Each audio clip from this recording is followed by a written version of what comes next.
Assalamualaikum warahmatullahi wabarakatuh. Selamat pagi semua, salam sejahtera bagi kita semua. Om Swastiastu, Namo Buddhaya, salam kebajikan, Rahayu.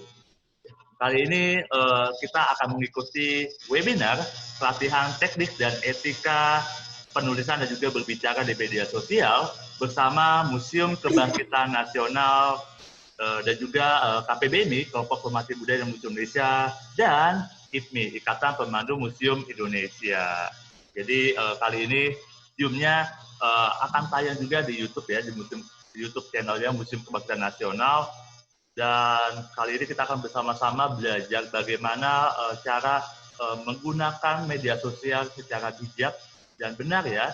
Dengan adanya media sosial di mana-mana, kita bisa berkreativitas juga berkarya di dalam dunia maya tersebut. Tentunya harus mengikuti undang-undang ITE ya, karena ada syarat dan ketentuannya. Tidak boleh sembarangan gunakan media sosial.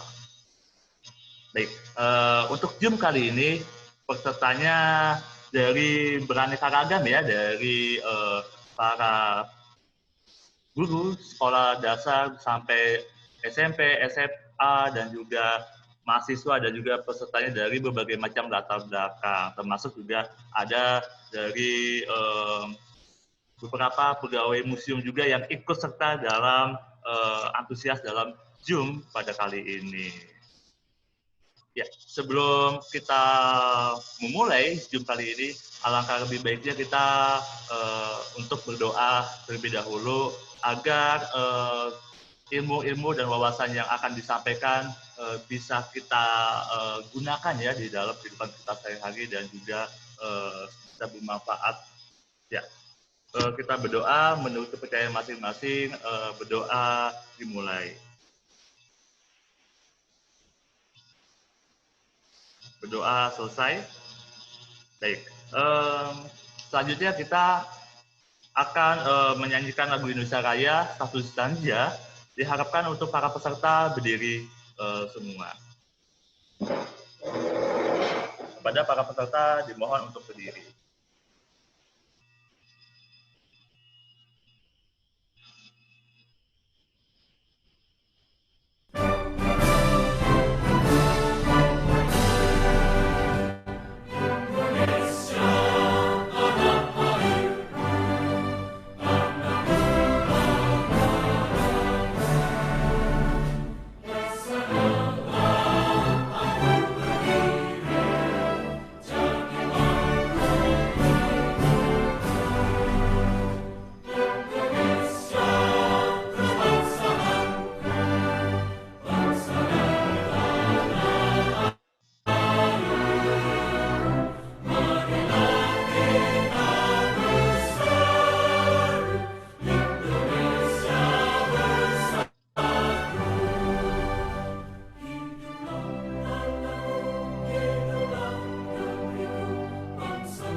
Kepada para peserta dan para pemateri dipersilakan kembali untuk duduk di kursi masing-masing. Terima kasih.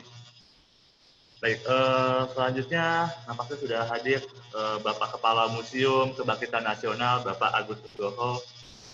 Ya, kepada Bapak Kepala Museum Kebangkitan Nasional, Bapak Agus Nugroho, dipersilakan untuk membuka dan juga memberikan sambutan pada Zoom kali ini. Untuk waktu dan tempat dipersilakan. Terima kasih. Kedengaran Mas Danu? Suaranya kecil banget ini. Kedengaran ya? Kedengar Pak, siap, kedengar Pak. Oh ya, ya, ya. Terima kasih. Assalamualaikum warahmatullahi wabarakatuh. Yang kami hormati para narasumber, ini ada Mas Bro Yulianto sama Mas Bro Alek. Terima kasih Mas. Yang kami hormati pula para peserta meeting Zoom ini, Bapak Ibu Guru dan teman-teman museum semuanya. Puji syukur, marilah kita panjatkan kehadirat Tuhan Yang Maha Kuasa. Berkat rahmat dan hidayahnya lah kita bisa berkumpul di dalam meeting Zoom ini untuk mengikuti acara penulisan dan berbicara di media sosial.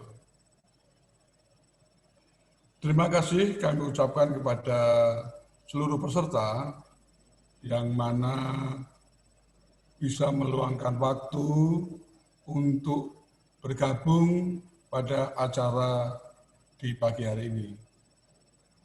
Terima kasih juga kepada segenap panitia,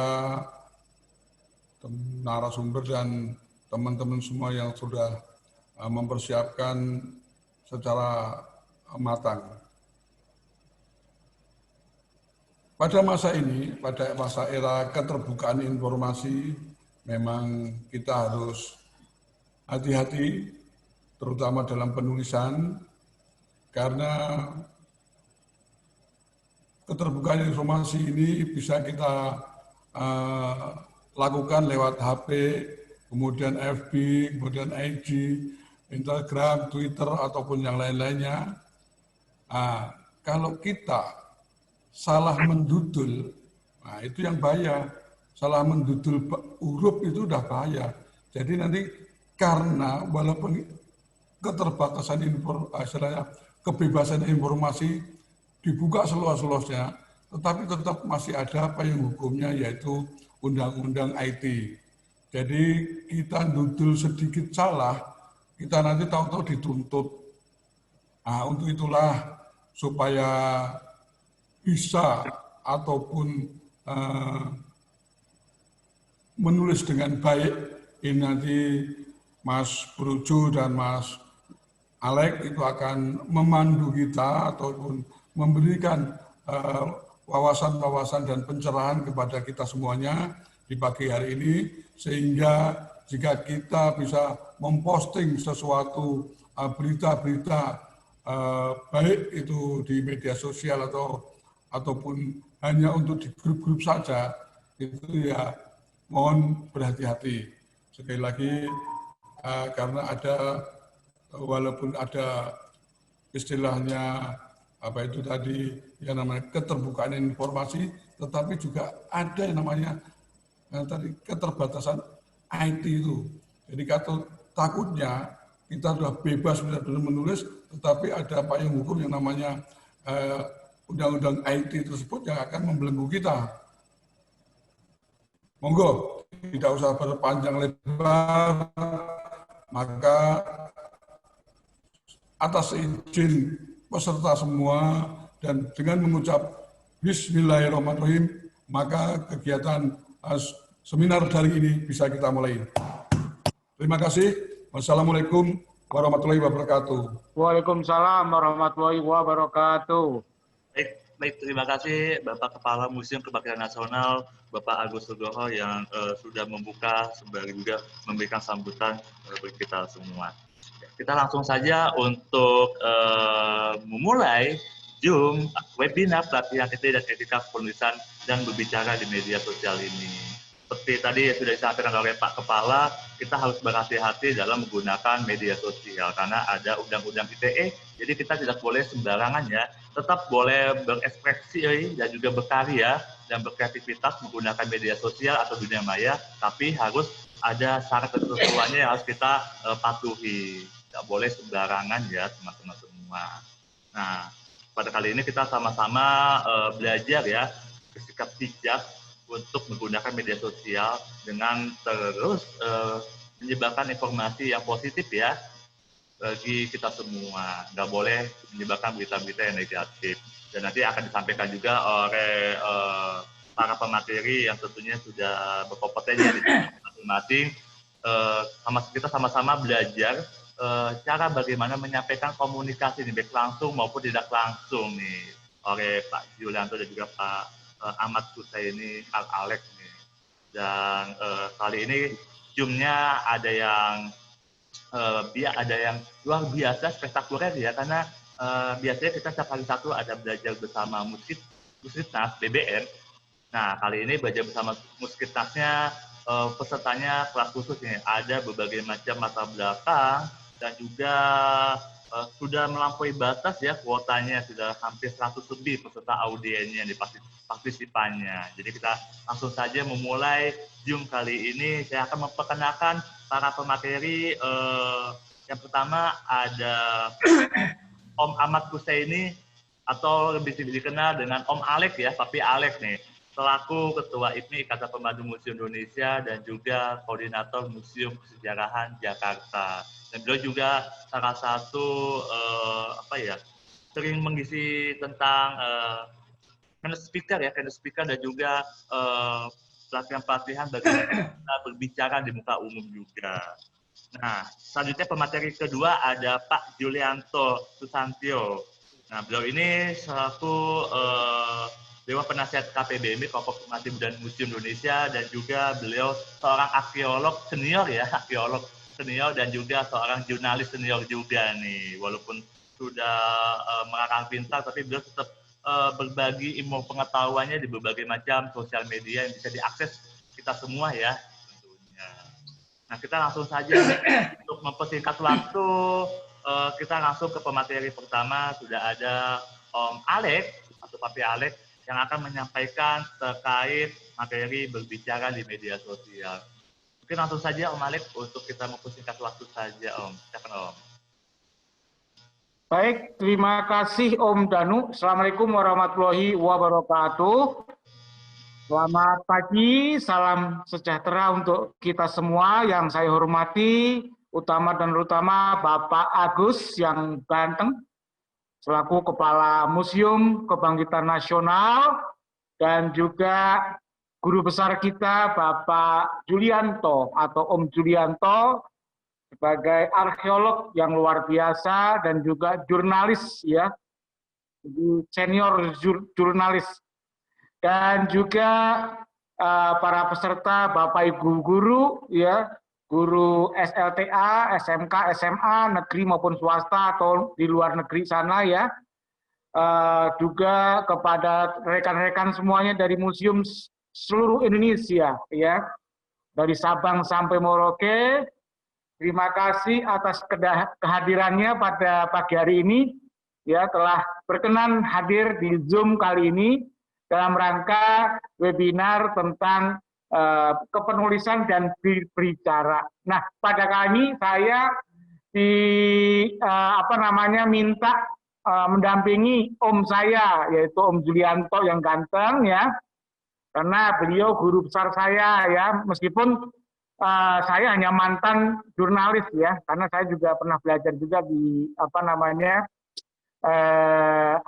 antara ya. Jadi, tapi dulu waktu muda, sekarang udah tua sih ya. Dan perkenalkan, mungkin tadi udah kenal juga nama saya, udah dikenalkan nama Mas Danu. Biasanya Mas Danu nyebut saya itu kebalik ya, Alek Husaini gitu ya. Tapi hari ini alhamdulillah bener juga nyebutnya gitu.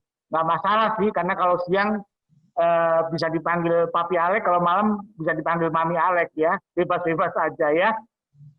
Itulah sekelumit tentang perkenal saya. Biasa seperti ini Alek ya. Alek itu singkatan anak Black ya. Ya. Agriboy kalau dalam bahasa Jawanya ya. Malum saja. Jadi pada kesempatan kali ini saya diminta untuk berbicara ya, materi berbicara di medsos ya.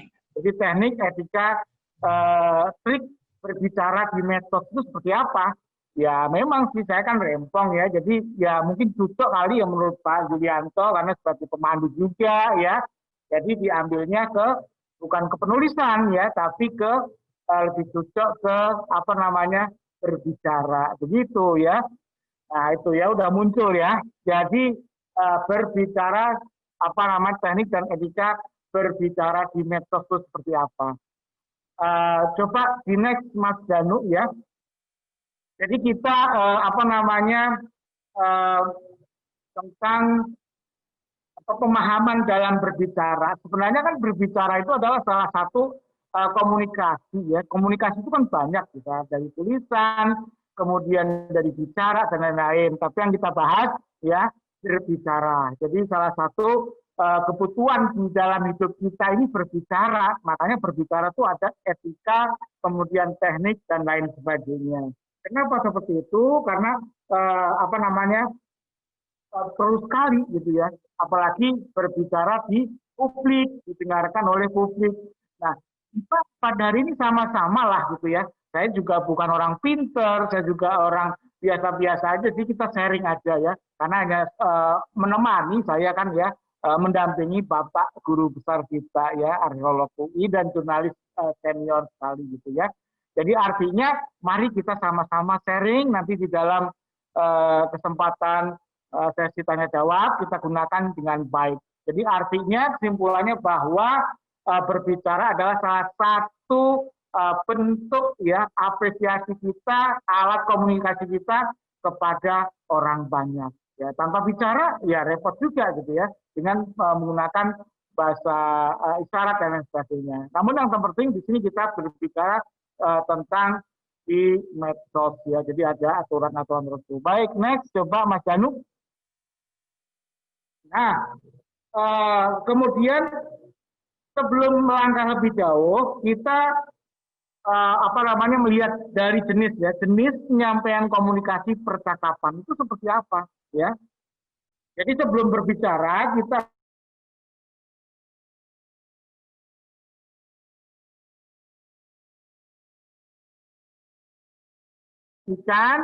kelompokkan seperti itu karena berbeda klasifikasi dalam berbicara tersebut. Jadi berbicara secara langsung juga beda ya. Kemudian berbicara melalui telepon juga berbeda. Berbicara melalui apa namanya media sosial dengan WA ya, kemudian juga dari Facebook dan lain sebagainya juga berbeda juga.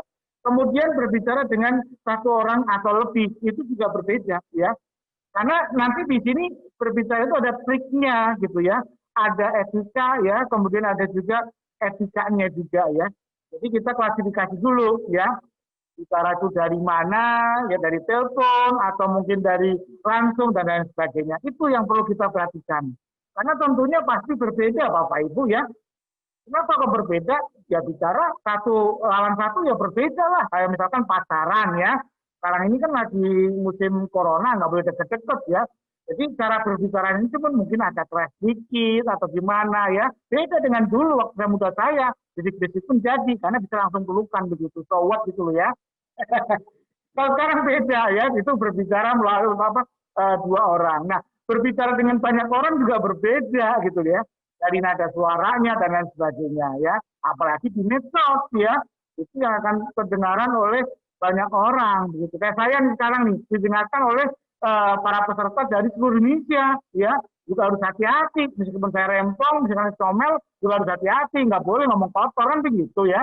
Meskipun ya Bapak Ibu mungkin udah mengenal saya lah, memang orangnya seperti ini, rempong kan begitu. Pak Agus pun juga udah mengenal saya, Pak Yulianto juga mengenal saya, tapi tetap harus hati-hati karena ini kan di media sosial. Intinya seperti itu Bapak Ibu ya. Baik, lanjut Om Danu. Nah, sekarang tingkatan pembicaraan dalam usia. Nah, setelah kita klasifikasi ya,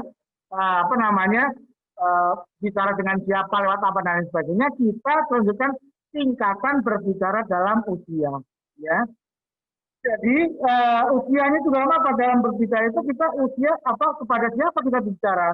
Anak-anak, kemudian remaja, orang dewasa, orang tua, atau orang lanjut usia. Itu pun juga caranya berbeda, etikanya berbeda. Kenapa? Kalau belajar sama anak-anak kan masih itu loh, Kalau kita ngomong A ya dia A gitu. Jadi kalau kita ngomong jorok ya dia ikut akan jorok. Makanya hati-hati kalau bicara mana kan perekamnya itu luar biasa ya. Gitu. Nah, kemudian anak remaja itu kan masa usia bergejolak sehingga kita juga harus memberikan contoh kalau bicara. Yang tua memberikan contoh sama yang muda harus menghormati. Apalagi berbicara dengan orang tua kita atau guru kita, kemudian dosen kita dan sebagainya. Itu harus ada etika hormat ya itu kepada hal yang lebih tua. Artinya lebih tua itu bukan masalah tua usia atau apa ya, tapi misalkan guru ya bisa aja ya atau dosen ya bisa aja dosen itu lebih muda dari kita, tapi kita harus menghormati. Nah bagaimanapun juga kita akan menimba ilmu dari beliau kan begitu ya. Jadi seperti itu. Apalagi kepada lanjut usia itu juga cara bicaranya juga berbeda ya. Ya, kenapa kok Pak Alex kok ada orang lanjut usia, kemudian ada apa namanya yang tua? Ya, kita kan membicarakan di media sosial, betul media sosial. Tapi kalau kita membuat konten, ya itu temanya apa, itu kan ada di situ kan, ya. Meskipun kita lagi membuat konten tentang apa, ya itu misalkan yang apa namanya judulnya itu tentang apa, itu kan ada hubungannya dengan anak-anak, remaja, atau juga orang tua dan juga orang lanjut usia. Nah, di situ harus kita perhatikan ya. Gitu. Artinya di medsos itu kan secara publik, secara umum. Sehingga kalau kita membuat konten itu judulnya konten apa dulu ya, dan yang mendengarkan itu siapa dulu kan begitu. Sehingga perlu ada bahasan-bahasan atau etika atau trik cara berbicara ini. Gitu ya. Baik, next lanjut Om Danu. Nah, sekarang adalah setelah singkatan berbicaraan dalam usia, singkatan pembicaraan dalam status ya. Artinya gimana status ini? Jadi ada perbedaan status dalam berbicara, tentunya beda ya pula aturannya ya. Maksudnya keluarga, rekan atau teman, kemudian kolega atau rekan perusahaan, ya, kemudian juga atau atasan perusahaan itu juga berbeda, ya, cara-caranya beda. Jadi kita klasifikasikan dulu kepada siapa kita berbicara. Tentunya kalau kita sama teman satu lawan satu ya berbeda, ya, cara berbicaranya. Kemudian misalkan sama keluarga, misalkan keluarga berapa orang, ya, itu juga berbeda juga. Ada adik, ada kakak, ada orang tua, ya, itu keluarga, ada sepupu dan lain sebagainya. Sehingga dalam pembicaraan tersebut, ya, nantinya akan menarik dan juga tidak ada yang tersinggung, gitu loh. Itu cara memang kita berbicara, ya, apalagi membuat konten dan lain sebagainya. Itu perlu adanya seperti itu. Jadi tidak sembarangan, gitu ya. Nah, misalnya kayak konten siapa sekarang ya? Kayak Ujang Bustami ya, itu kenapa bisa menarik seperti itu? Kan dia punya trik ya, meskipun ada settingan ya nggak masalah mau settingan mau apa dan sebagainya, karena yang penting menarik, karena itu adalah salah satu cara trik ya untuk menarik orang lain itu untuk mendengarkan dan sebagainya. Misalkan kayak Pak Jidanto tulisannya menarik, nah itu nanti akan dibahas ya seperti apa tulisannya itu. Karena kan kita membicarakan tentang berbicara, bagaimana menariknya, kemudian aturannya dan lain sebagainya. Konten Ujang Bustami kok bagus sekali, karena kalau kita pelajari dari awalnya mereka atau dia sudah lucu ya, jadi dicampur bahasanya ya, antara bahasa Jawa, bahasa Indonesia ya, dan lain sebagainya, itu bisa kita ambil pelajaran dari situ ya. Kenapa yang lain kurang menarik ya? Itu gaya bicaranya itu yang benar-benar kan gitu. Di samping memang kontennya itu ya menarik ya, tapi kita begitu yang lebih-lebih ketika pembukaan itu kita lihat, kita tonton ya, coba kita bisa bandingkan dengan yang lain. Itu lucunya gitu ya, sehingga orang itu akan ketagihan dengan konten itu. Nah itu makanya subscribe-nya bisa sampai 4 juta lebih dalam waktu belum 1 tahun, hanya setengah tahun. Itu contohnya ya, itu adalah trik ya. Nanti kita akan bicara ya. Nah, jadi lanjut Mas Danu ya. Ini tadi kita membicarakan tentang status ya. Jadi statusnya itu seperti apa ya, apa di dalam keluarga itu, kemudian juga di dalam rekan, juga kolega. Jadi intinya kalau kepada kolega ya kita harus hati-hati ya, jangan sampai nanti dia tidak mau diajak kerjasama dengan kita ya, itu juga ada trik-triknya gitu, nggak sembarangan gitu ya. Nah, jadi bukan ini materi ini apa namanya pembicaraan kita itu keluar dari konteks, kita cara bicara ya. Jadi kita kolaborasikan antara bicara langsung ya, bukan di medsos, dan juga kita kolaborasikan pembicaraan kita di medsos, sehingga ya kalau kita bikin konten di medsos itu apa namanya bisa tertarik ya, orang itu bisa tertarik dan lain sebagainya. Jadi kita gabungkan. Jadi kita tidak hanya membuat cara bicara di medsos atau lain, kita gabungkan dengan bahasa kita sehari-hari dalam tugas kita sehari-hari. Yang guru mungkin tugas sama kepala sekolah ya, kepalanya, atau mungkin pada siswanya, kemudian yang dari museum mungkin cara berbicara dengan atasan, kemudian berbicara dengan pengunjung, kita kolaborasikan di sini ya. Jadi artinya bahwa webinar ini benar-benar bermanfaat, jadi tidak hanya untuk di medsos saja. Nah awalnya di medsos kita harus bisa bicara dulu sebelum di medsos ya, sehingga ya nanti ketika kita membuat konten itu pasti akan seperti itu, so what gitu loh ya. Itu kata saya nih, so what itu memang seperti itu. Kalau tukur alwana kan beda, kalau saya memang so what gitu ya. Jadi kita santai, relax ya. Itu memang dibatasi dengan waktu ya. Tadi tingkatan penjelasan dalam status, kemudian kita mulai ya teknik dalam berbicara ya.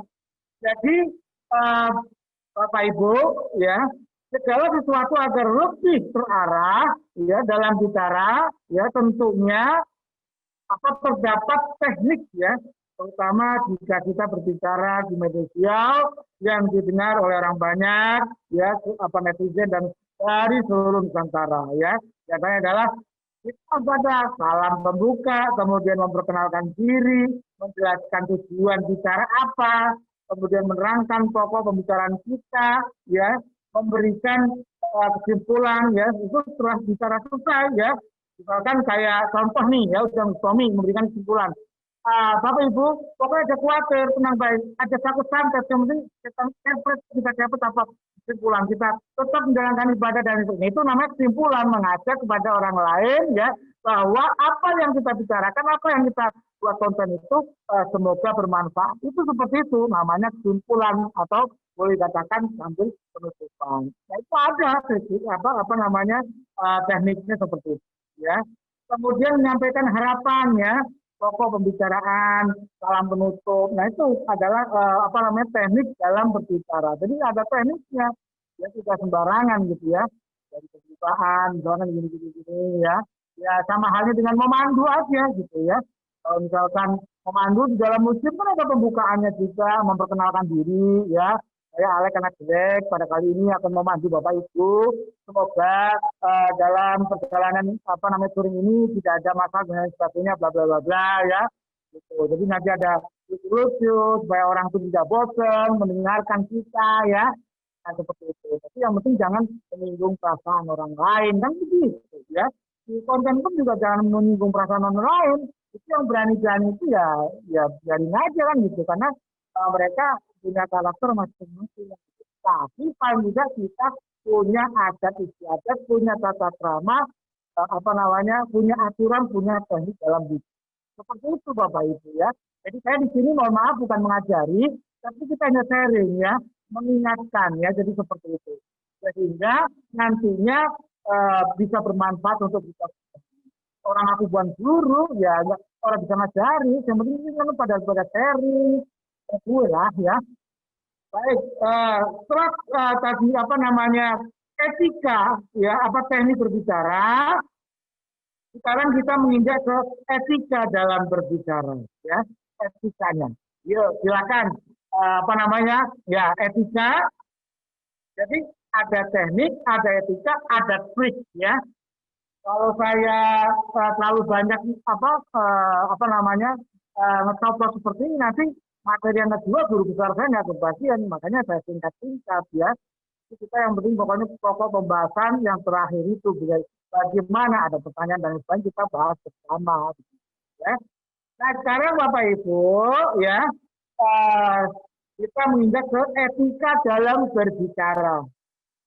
Jadi kalau ya mohon maaf nih ya, emang si Alex ini memang capek seperti ini kalau lagi menyampaikan paparan materi seperti ini. Orang saya juga bukan narasumber, saya juga orang bodoh, jadi ya seperti ini. Ya, cuman nggak tahu orang pada ibaratnya nyuruh saya untuk menyampaikan materi seperti ya nggak apa-apa, saya mau ikut-ikut aja. Saya juga sekolah enggak, kuliah enggak, ya kan?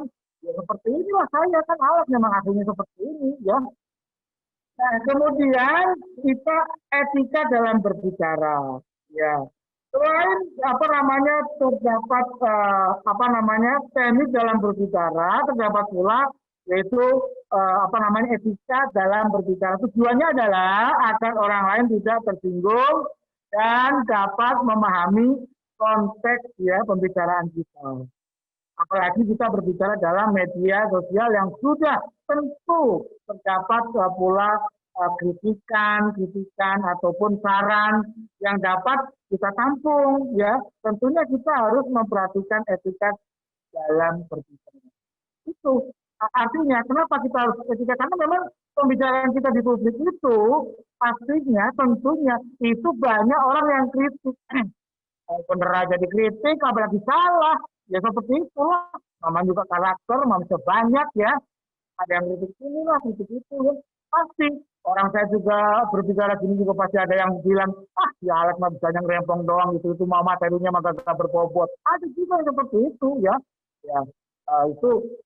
Itu adalah orang ya, karena memang banyak karakternya. Ada yang bilang acung jempol. Oh, Alex kalau ini nggak ngantuk, ya ada juga seperti itu. Oh, Alex ininya bagus, ada juga. Itu namanya kritikan. Makanya kita harus benar-benar ya dalam berbicara di medsos itu kita harus sabar dan lain sebagainya. Namun paling tidak kritikan itu adalah membangun kita ya, agar kita sadar bahwa pembicaraan kita itu ada yang kurang, ada yang lebih, dan lain sebagainya. Jadi intinya itu etika berbicara di publik atau di media sosial itu artinya untuk menekan supaya kritikan yang terlalu ini jangan terlalu banyak gitu. Nggak ada lah manusia itu sempurna bicara begini terus benar, kan nggak ada, pasti ada kesalahannya. Namanya juga manusia kan begitu ya, so what gitu ya. Jadi artinya bahwa kita harus punya etika. Nah, apa saja sih etikanya? Ya, kita lanjut ya, apakah etikanya next ya. Nah, menyampaikan pembicaraan ya. Jadi bagaimana cara menyampaikannya ya? Berbicara dengan baik dan sopan terhadap orang yang usianya lebih muda ya, serta menghargai sekaligus memberikan contoh yang baik. Seperti tadi saya sampaikan, kalau kita bicara kepada anak muda ya kita harus memberikan contoh ya, karena kita lebih tua gitu ya. Tapi tetap menghargai ya kan, orang tua kan menghormati, namanya kalau muda kan menghargai gitu. Dihargain berapa Pak Alex kan gitu kan. Bukan masalahnya ini kan dihargain itu bukan masalah dihargain dengan itu uang, tapi dengan dengan cara kita itu benar-benar mendidik, memberikan contoh seperti itu. Kemudian berbicara sopan dan santun serta menghormati kepada orang ya yang usianya lebih tua. Santun kita kepada orang tua.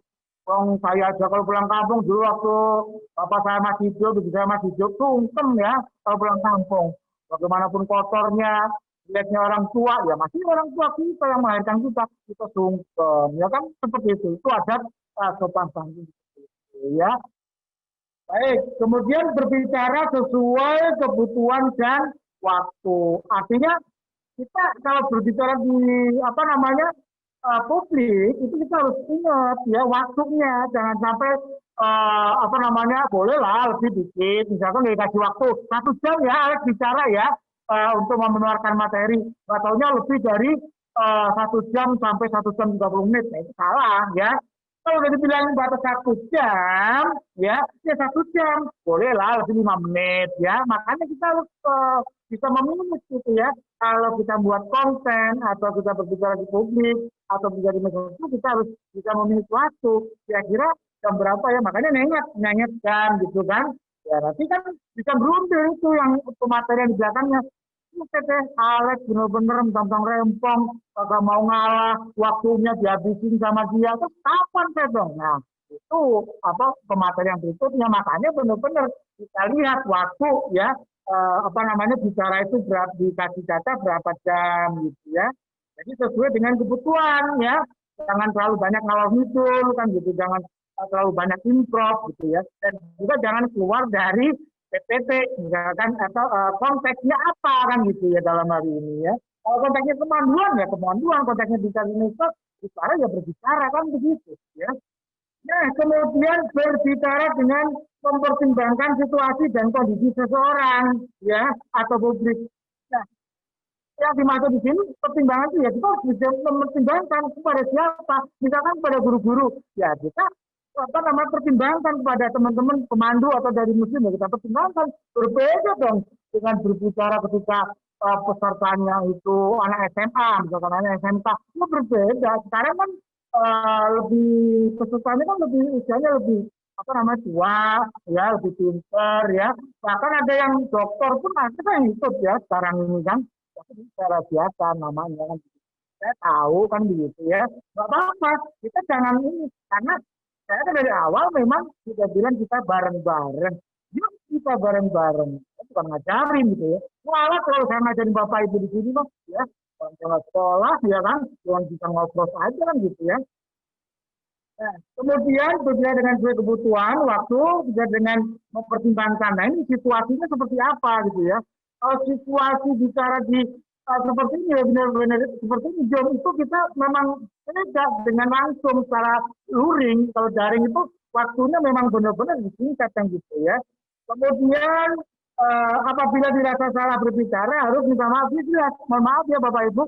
Perasaan tadi saya salah ngomong deh ya, salah ngucap ya. Ih, terlalu kasar deh saya ngomongnya.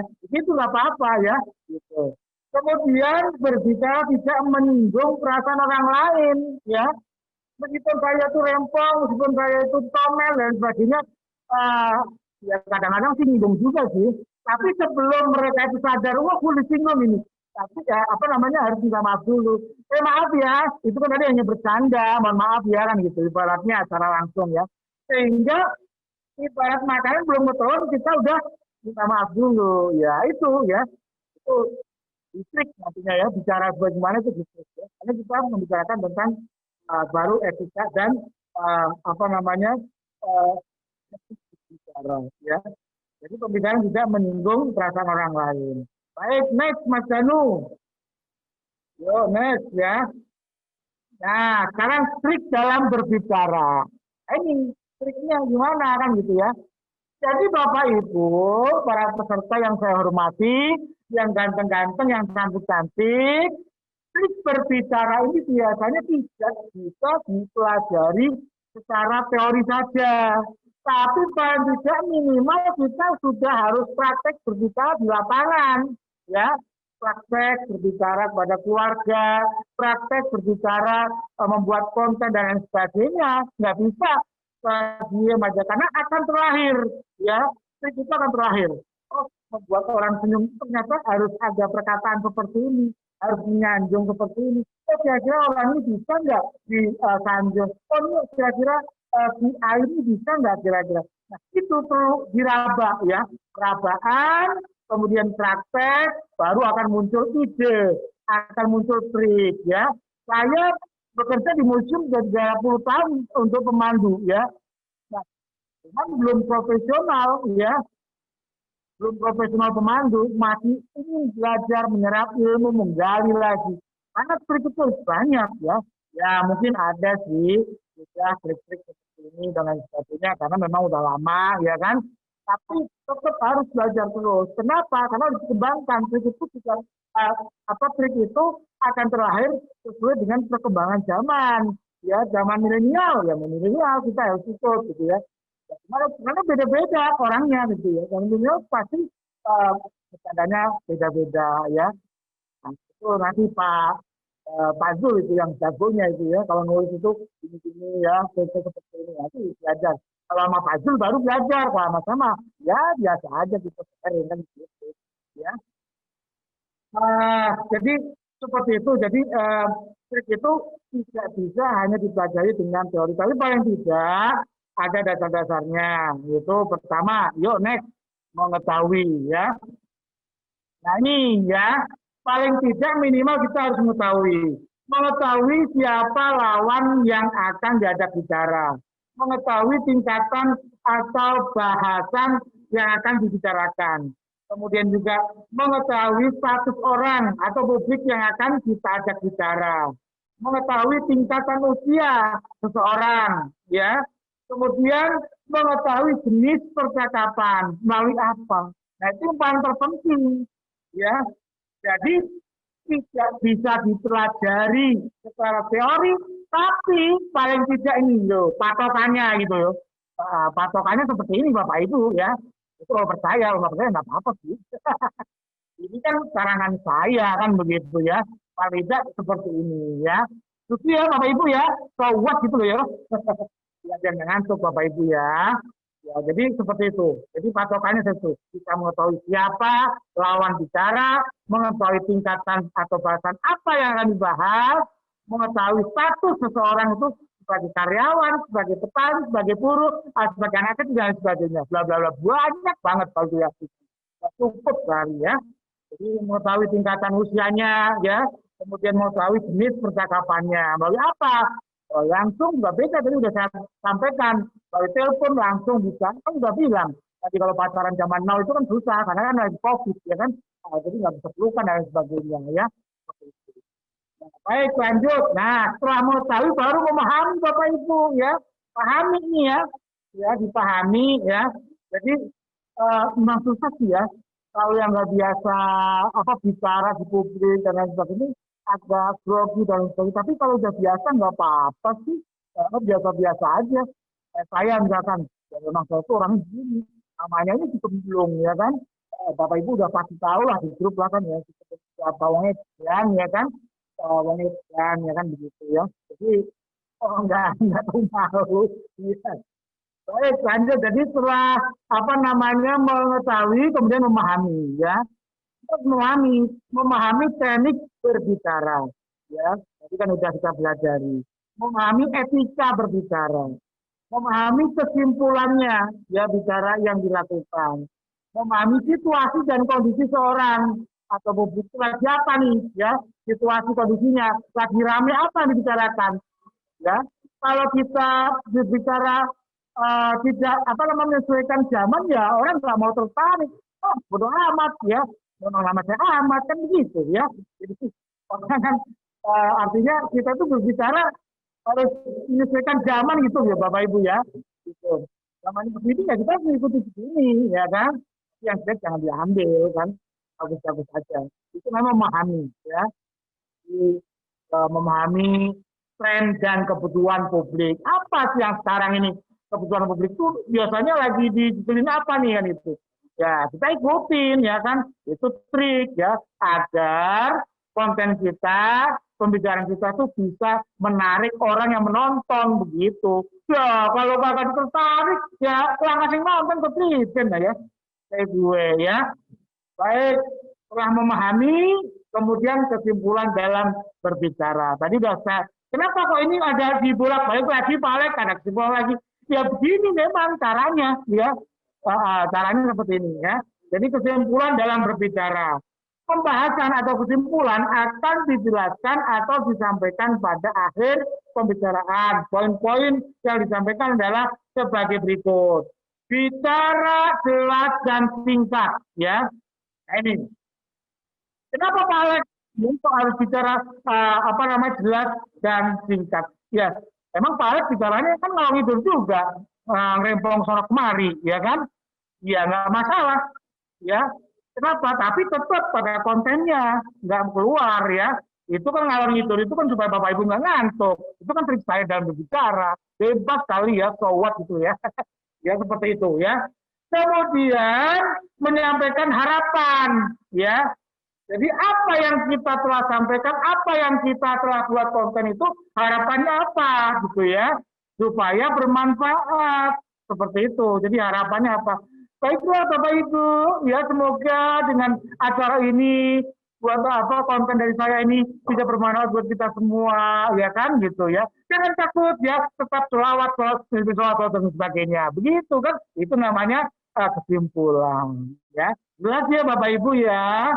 Nah, kemudian bicara, kemudian menyampaikan harapan, menyampaikan ucapan terima kasih, jelas dong, karena mereka udah nonton video kita, konten kita, bicara kita. Kita harus menyampaikan terima kasih ya telah menonton video kami. Itu, so what gitu ya. Kayak misalkan saya video membuat virtual tour ya kan. Nah, kita harus terima kasih telah bersama kami menyaksikan video kami dalam virtual tour kali ini bersama Alex dan Mr. Kinsol. Ya, itu seperti itu ya.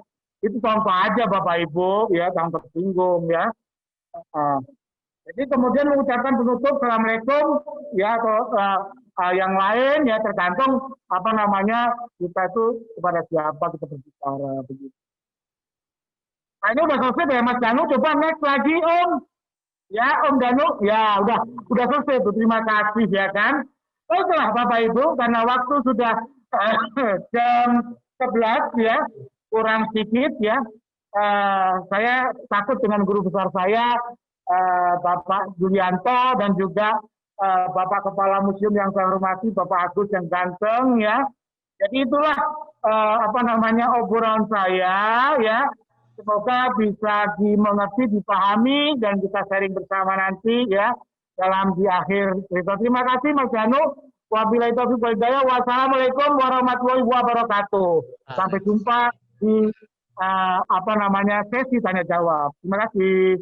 Ya, terima kasih Om Alex yang sudah berbagi ilmunya terkait berbicara di media sosial ya. Tentunya kita di media sosial nggak boleh sembarangan ya, karena ada undang-undang ITE. Dan kali ini kita sama-sama belajar bagaimana menyampaikan komunikasi baik langsung maupun tidak langsung. Nah, kalau langsung tadi sudah dijelaskan ya sama Om Alex.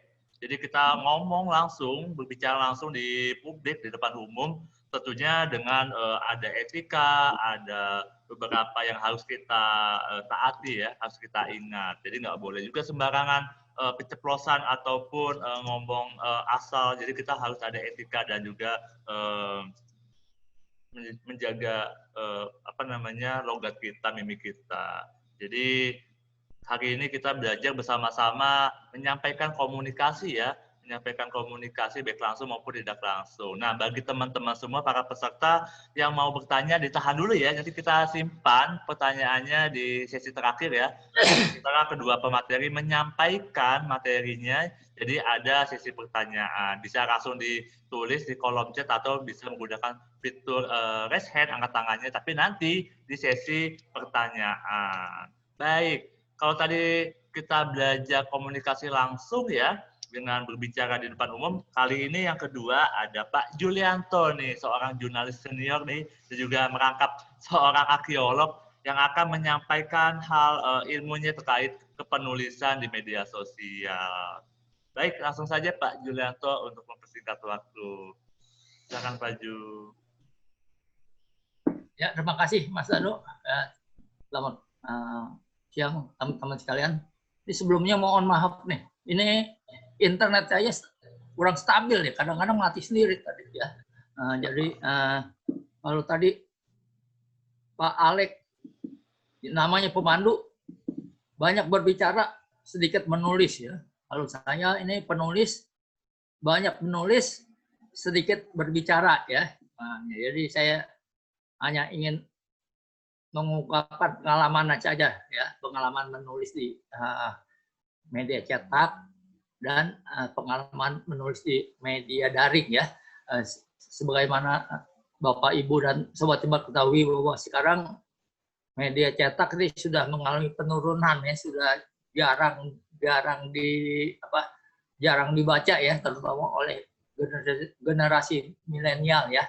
Tapi alangkah baiknya kita lihat bagaimana menulis di media cetak ya. Next, Danu. Nah, kita pada dasarnya menulis itu sama dengan berbicara ya. Jadi menulis boleh bilang pembicaraan yang dituliskan gitu ya. Boleh seperti itu ya. Jadi ini ada komunikasi terdiri atas berbicara dan menulis ya. Kalau berbicara disebut bahasa lican, nah itu direkam ya. Kalau menulis itu bahasa tulis, itu dicatat ya. Jadi pada dasarnya setiap orang bisa berbicara dan menulis. Jadi apa yang kita omong sama yang kita tulis pada dasarnya sama ya. Ya, misalnya sobat-sobat, hari ini kita mengikuti acara yang diselenggarakan oleh Museum Kebangkitan Nasional ya, menulisnya begitu, berbicaranya begitu ya. Nah, kita lihat selanjutnya. Next, Mas Danu.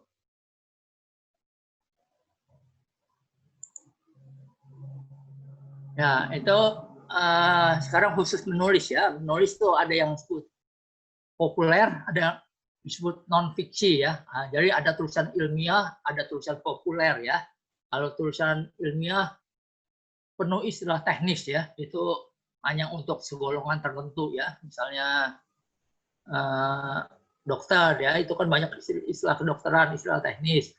Kimia juga ya, yang kita maksud menulis ini tulisan populer ya, kita untuk seluruh lapisan masyarakat ya. Jadi tulisan ada juga yang berbentuk fiksi, ada juga yang non fiksi ya. Fiksi misalnya puisi, novel, nah, itu puisi. Yang kita bicarakan sini penulisan non fiksi ya. Jadi khususnya menulis museum, sejarah, arkeologi, humaniora lah ya. Jadi pada dasarnya menulis itu mudah. Mungkin Bapak, Ibu, dan sobat-sobat suka menulis status atau menulis komentar. Nah, itu disebut juga menulis ya. Tapi bagaimana agar tiap huruf berarti dan membuat pembaca ke arah lebih baik. Nah, itu yang kita maksud dengan menulis di sini ya. Jadi menulis secara baik ya, mudah dimengerti ya. Jadi pada dasarnya yang kita bicarakan sini adalah menulis itu mengubah untuk mengubah ya. Jadi yang tadinya orang tidak mengetahui atau mengenal museum, jadi mengetahui atau mengenal museum ya. Yang tadinya cuma 1-2 kali datang, setelah membaca tulisan bisa 5-10 kali datang ke museum gitu ya, tidak bosan-bosan gitu ya. Menulis adalah olah pikir ya. Ada istilah olahraga pakai otot. Kita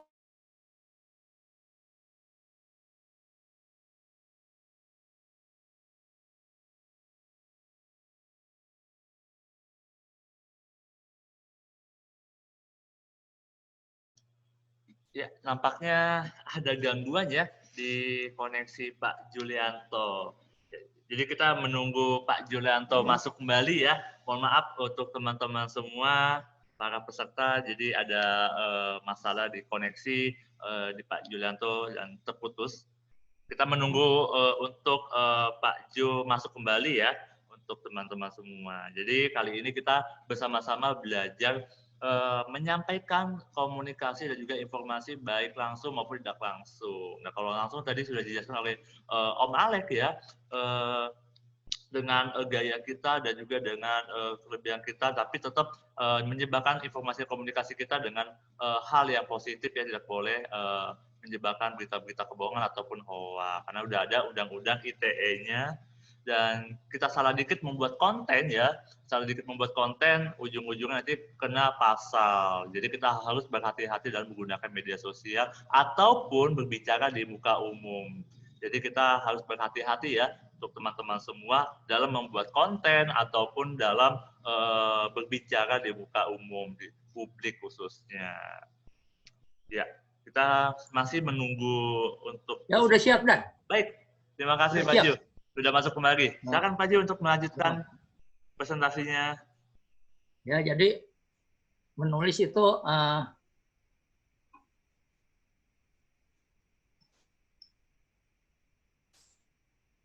ya, jadi menulis itu suatu cara untuk berkata ya. Jadi yang kita maksudnya menulis adalah seni merangkai kata-kata supaya enak dibaca, mudah dimengerti dan bermanfaat buat masyarakat ya. Jadi kita menulis yang positif ya, positif, tidak hoax, tidak ujaran kebencian, tidak fitnah ya. Ya, next Mas Danu. Nah, ini pengalaman saya menulis di media cetak ya, di Kompas ya. Jadi mungkin generasi milenial udah jarang baca koran ya, tapi menulis di Kompas ini waktu tayang lama tuh ya. Jadi bedanya, jadi kita nulis, nunggu dirapatkan redaksi. Kalau tulisan kita dia nggak baik, baru dimuat gitu ya. Ini disunting oleh redaksi ya, makanya judulnya pendek gitu ya. Disunting oleh redaksi, dirapatkan oleh redaksi, pokoknya macam-macam ini ya. Jadi media cetak nih sekarang nulis kadang-kadang ngantrinya sebulan, kadang-kadang juga 2 minggu tergantung ya. Jadi distribusi lama, menulis di media cetak ini dapat honorarium ya. Ini bergengsi, popularitas ya. Seperti saya nih, nama saya dikenal sebagai arkeolog nih. Padahal saya arkeolog, nggak pernah kerja di instansi arkeologi, nggak pernah kerja di museum gitu ya. Jadi karena menulis tuh nama kita udah dikenal di mana-mana ya. Cuma masalahnya menulis di media cetak nih kita tidak tahu berapa jumlah pembaca ya. Ya, next Mas Danu. Nah, ini menulis di media sosial ya. Saya punya blog pribadi ya, ada majalah arkeologi. Ini tentang arkeologi nih di hura-hura.wordpress ya. Ada juga tentang museum nih, museum.wordpress. Kemudian yang paling atas ada di Kompasiana ya. Jadi menulis di blog memang waktu tayang cepat ya. Sekarang kita nulis berapa menit kemudian kita bisa tayang ya. Nah, tanpa disunting lagi ya. Nah, ini yang berbahaya kalau ujaran kebencian begini. Ujaran kebencian atau fitnah karena taruh suntingan langsung masuk saja gitu ya. Ini yang bahaya. Mungkin Bapak Ibu sobat-sobat mesti perhatikan ya. Jadi bisa langsung tayang, ini tidak dapat honorariumnya ya dibandingkan media cetak. Tapi ada interaksi dengan pembaca ya. Jadi pembaca bisa langsung komen ya. Di komentar ya, ada di blog atau di media sosial bisa langsung komentar ya, jadi ada interaksi ya. Next Mas Danu. Jadi kalau bicara media sosial ya, kita ada beberapa yang populer ya, ada Twitter, ada Instagram. Cuma kalau Twitter ini memuatnya 140 karakter ya, atau sekitar 20 kata, jadi amat sangat pendek ya. Tapi buat belajar menulis sungguh bagus ini ya, Twitter.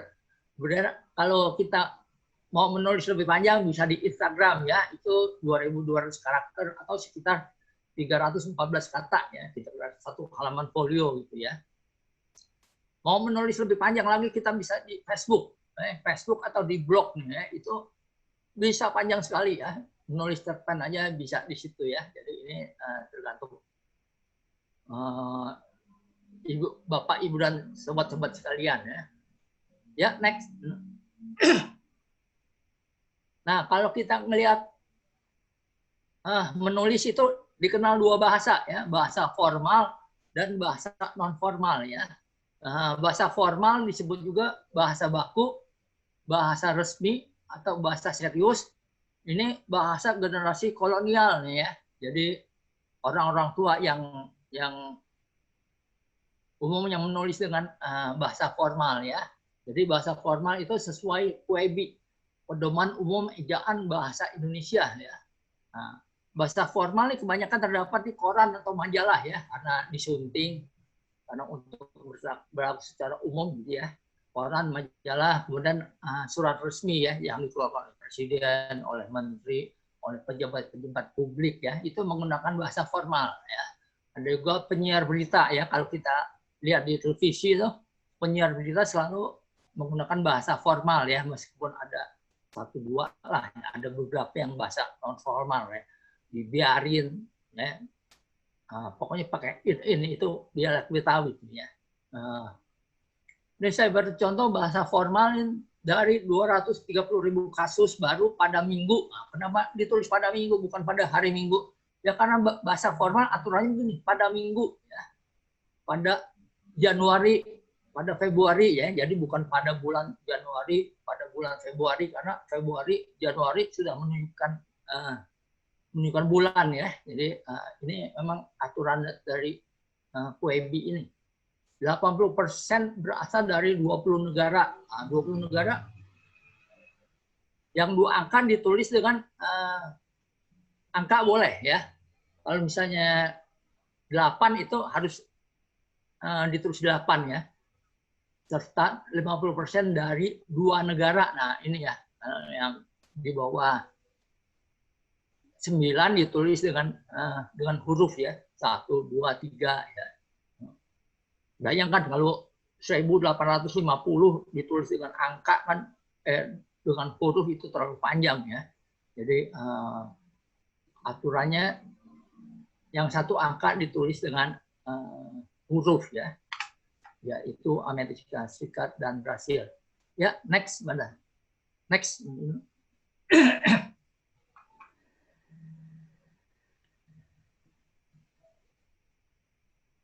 Ya, lanjut, Mas Danu. Selain bahasa formal, kita mengenal juga bahasa non formal, ya. Bahasa non formal itu disebut juga bahasa bahasa ngeblok, ya, bahasa gaul, bahasa santai, bahasa medsos, ya. Bahasa, nah,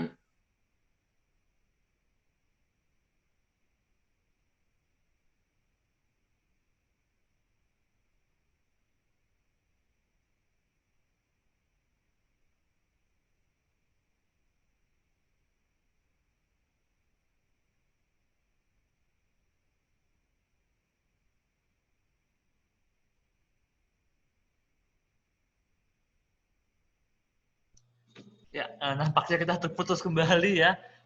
Ada gangguan dengan sinyal dan koneksinya Pak Jo nih.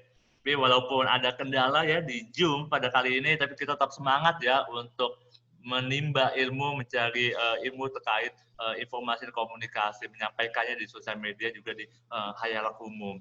Ya, jadi kita sama-sama belajar menyampaikan komunikasi langsung maupun tidak langsung. Nah, kalau yang tidak langsung seperti Pak Jo ini, kita bisa bebas ya menulis apa saja di kanal-kanal atau di wadah media sosial seperti di blog ataupun di masing-masing kolom berita ya, kolom berita yang bisa diakses oleh masyarakat. Siap, Mas Danu. Baik, masuk lagi Pak Jo, silakan Pak Jo. Masuk lagi ya. Mohon maaf nih, ini udah berapa kali nih. Jadi bahasa gaul ya. Kita bahasa gaul disebut juga bahasa SMS, bahasa alay. Ini gabungan, ada juga bahasa daerah nih, ya. Jadi contohnya saya aja ditulisnya aku, aki, gue, GW, ya. Ada aneh, eike, ai, ogut, akika, saya gitu ya. Jadi gabungan antara angka dengan huruf ya. Nah, ini bahasa alay ya. Ini bahasa non formal, tapi bahasa non formal bisa dikonversi menjadi bahasa formal ya.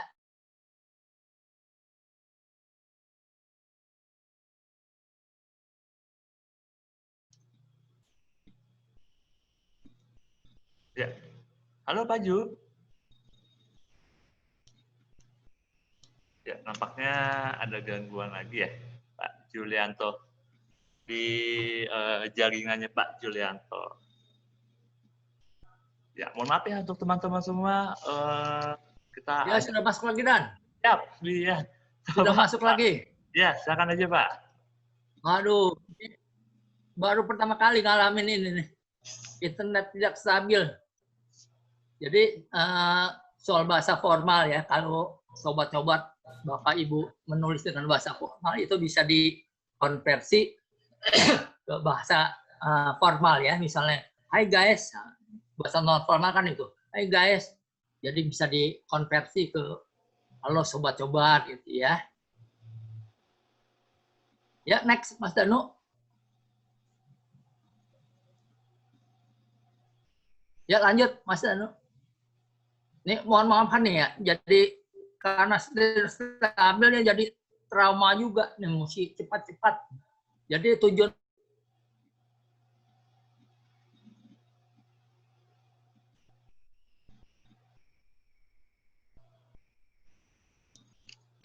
Ya, mungkin di PPT tujuan menulis.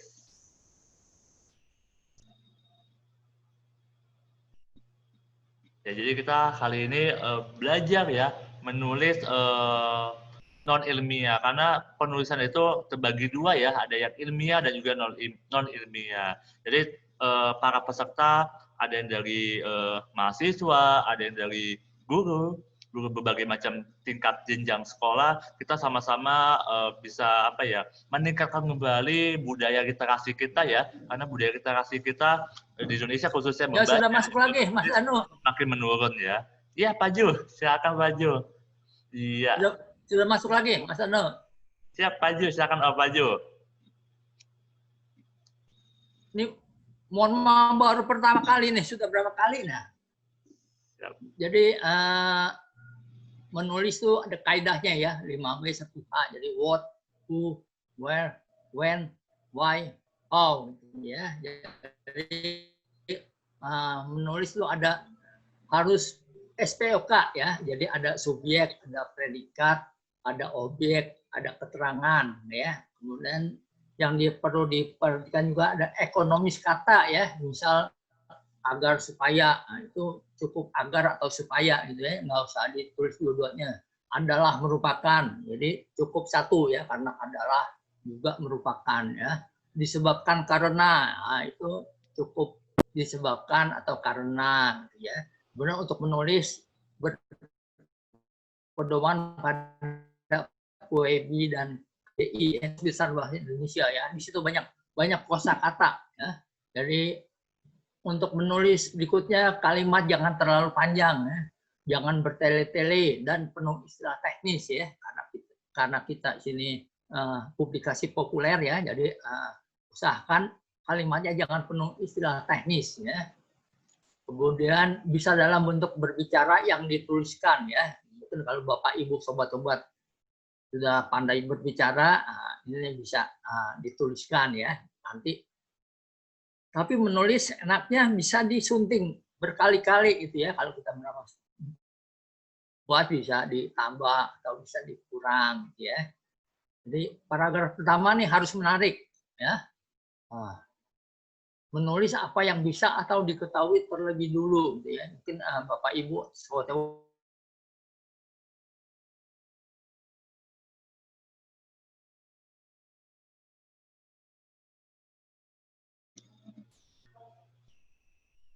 Ya, baik. Nampaknya terputus lagi ya, ada gangguan di Zoom-nya Pak Julianto. Jadi mungkin saya mau melanjutkan ya, mau menyambung dan membantu Pak Julianto dalam hal PPT. Ya, siap Rano, udah muncul lagi. Siap Pak Ju.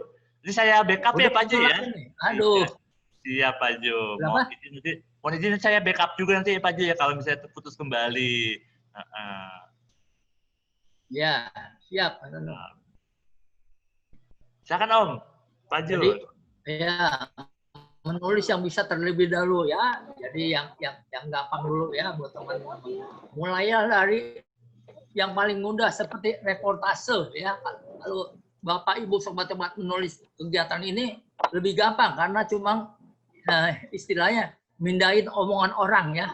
Jadi tergantung daya ingat juga ini, daya ingat kemampuan mencatat gitu ya. Jadi tulisan yang paling gampang adalah reportase ya, karena cuma memindahkan pembicaraan orang ya. Mungkin Pak Alek bicara apa, saya bicara apa, nah, nanti teman-teman bisa tuliskan gitu ya. Dan ditambah dengan opini pribadi ya, misalnya sangat boleh gitu ya. Misalnya pembicaranya itu enak sekali, penuh guyon gitu ya. Nah, kemudian setiap individu unik, punya gaya bahasa masing-masing ya. Berbicara, menulis juga punya gaya bahasa masing-masing. Ada yang senang kalimatnya menggunakan bahasa daerah ya untuk melengkapi tulisan ya, ada yang melengkapi bahasa daerah, ada yang dengan bahasa asing ya. Yang penting sesuai gaya masing-masing ya. Jadi perlu Bapak Ibu ketahui, mungkin dalam berbicara begitu juga tadi Pak Alex sudah menyampaikan bahwa teori saja tidak cukup, jadi perlu praktek ya. Jadi menulis ini perlu praktek ya. Itu trial and error ya. Jadi kita coba menulis, kemudian salah nanti diperbaiki ya. Seperti saya menulis di Kompas itu, dari sekian banyak tulisan paling 20% yang masuk di Kompas ya. Yang 80% ditolak itu. Jadi karena apa? Saya lihat alasannya tidak menyangkut sebagian besar pembaca Kompas gitu ya. Karena kesulitan tempat gitu ya. Saya analisa lagi, oh iya penuh istilah teknis nih saya, istilah teknis arkeologis gitu ya. Itu kan Kompas itu bukan majalah Pak. Dikasih catatan juga, Kompas bukan majalah Pak, bukan media Pak, tapi media umum untuk masyarakat ya. Jadi trial and error. Tapi trial and error beda dengan kita belajar komputer ya. Kalau komputer kan sudah jelas Ctrl Alt Del untuk apa gitu ya. Kita pakai Ctrl Alt Del, yang lain pakai Ctrl Alt Del juga untuk masalah yang sama ya. Kalau menulis itu lain lagi, tergantung kosakata atau perbendaharaan kata yang kita miliki ya. Jadi tergantung kemampuan kita membaca juga, seberapa banyak kita membaca, mendengar, menonton televisi ya. Jadi dari kosakata itu bisa menghasilkan kalimat yang baik ya. Ya, next, Mas Danu.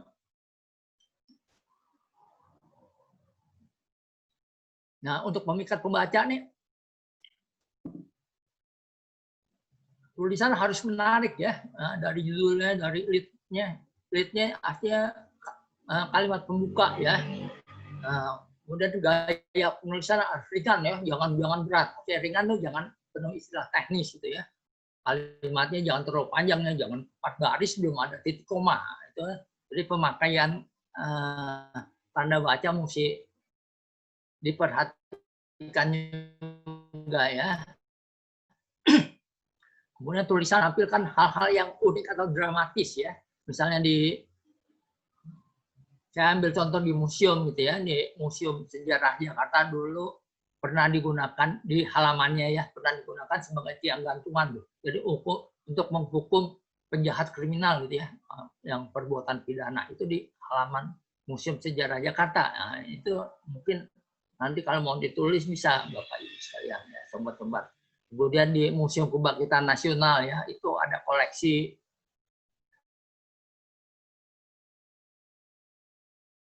memecah kepala.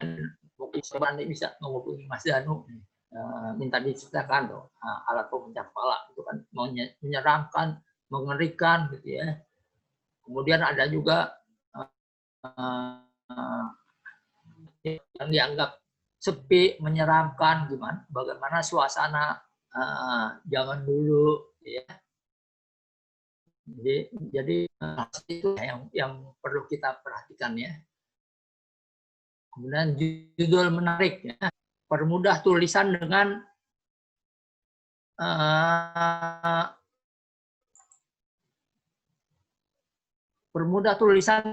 analogi ya.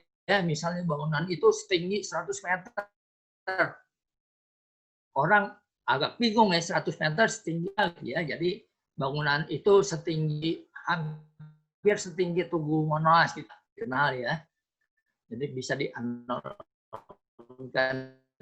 Atau misalnya bukit itu longsor menggelontorkan batu-batu besar. Sebesar apa ini? Jadi bukit itu longsor menggelontorkan itu sebesar bola voli, sebesar bola tenis gitu bisa ya. Jadi untuk analoginya yang seperti itu. Ya, next, Mas Danu.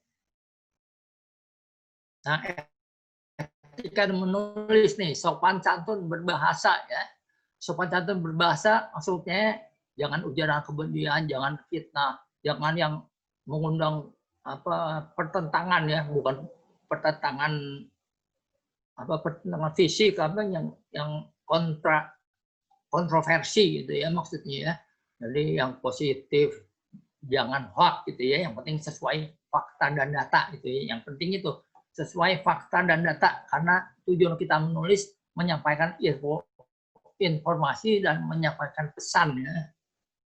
Kemudian jangan lupa juga ada etika juga kalau dalam tulisan. Sebutkan sumber kutipan ya, kalau kita mengutip dari blog apa, dari koran apa gitu ya, disebutkan sumber kutipan ya.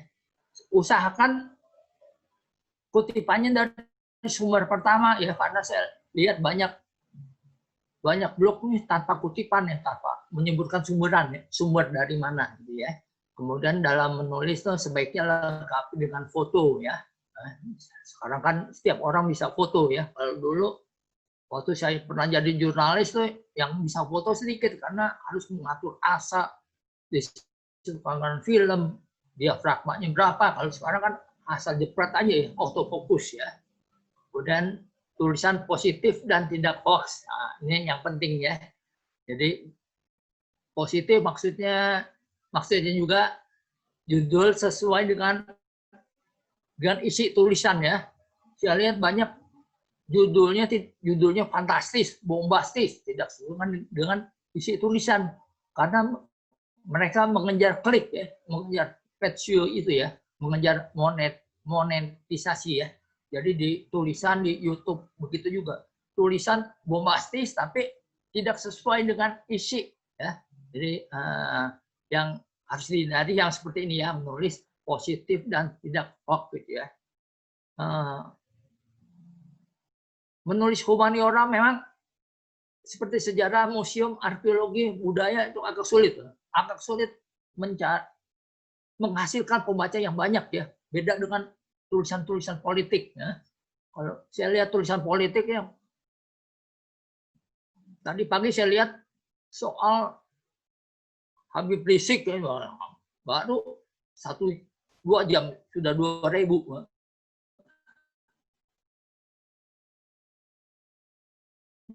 yang medan bisa. Sementara tulisan humaniora saya nulis museum, sejarah, budaya itu mencapai 100 atau 200 saja udah cukup sulit itu, Pak. Tapi keuntungannya tulisan-tulisan humaniora ya seperti yang saya tulis ini boleh dikutip sebagai skripsi apa. Pokoknya banyak dikutip oleh media-media lain ya. Karena langka atau jarangnya nulis humaniora ya. Jadi dikutip mahasiswa, jadi dikutip oleh media-media cetak. Ya. Media-media cetak sekarang mainannya dia cari tuh artikel-artikel yang berbobot, yang populer ya di mata mereka. Dikutip itu banyak sekali tulisan saya. Jadi tulisan humaniora untuk jangka pendek mungkin hanya menghasilkan sedikit pembaca ya, tapi untuk jangka panjang itu banyak. Lain dengan tulisan politik itu ya, seperti tulisan Habib Rizik gitu ya, itu buat sekarang atau buat sampai beberapa hari ke depan mungkin masih aktual ya, tapi untuk 1, 2, 3 tahun mendatang mungkin sudah kurang aktual lagi tuh. Nah kalau tulisan humaniora bisa ini kapan saja gitu ya. Jadi yang penting juga baca lagi sebelum dipublikasikan nih. Sekarang banyak tipu kan. Jadi hindari tipu ya. Hindari salah tulis, salah ketik gitu ya. Jadi ini untuk supaya pembaca enak membacanya juga ya. Jadi baca yang salah ketik, membaca bingung ya. Nanti museum ditulisnya mesum gitu ya. Kan itu kan cukup mengganggu juga biarpun satu kata. Jadi sebaiknya dibaca lagi sebelum dipublikasikan ya. Ya, next Mas Danu.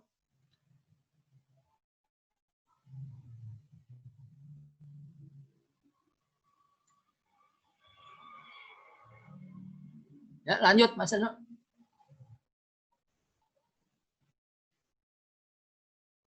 Nah, ini contoh tulisan saya di Kompasiana ya. Ini di mata pembaca mungkin sangat menarik ya. Dulu untuk praktik anatomi, Sofia mendatangkan mayat dari Prancis ya. Ini yang akses beberapa hari yang lalu saya lihat 4.508 ya. Biasanya tulisan museum humaniora paling 200 sampai 500 ya. Itu udah luar biasa ya. Tapi ini kok bisa sampai 4.000-an. Nah, ini mungkin judulnya menarik, unik, dan dramatis ya. Kalau di media daring ketahuan kan yang akses berapa gitu ya, yang komentar berapa ya. Jadi ini maksudnya mendatangkan mayat dari Prancis ya, cerita Prancis kelebihan mayat itu ditukar dengan flora dan fauna dari negara tropis ya. Indonesia kan negara tropis, negara 2 musim. Prancis negara 4 musim ya. Jadi di sana tidak ada flora fauna khusus gitu ya. Jadi mereka menukar dengan mayat. Kebetulan Prancis waktu itu berhubungan dengan Belanda ya. Jadi agak mudah. Jadi nah ini yang ada di foto rangkanya ini mayat dari Prancis ya. Nah, contoh tulisan. Ya, next Mas Anu.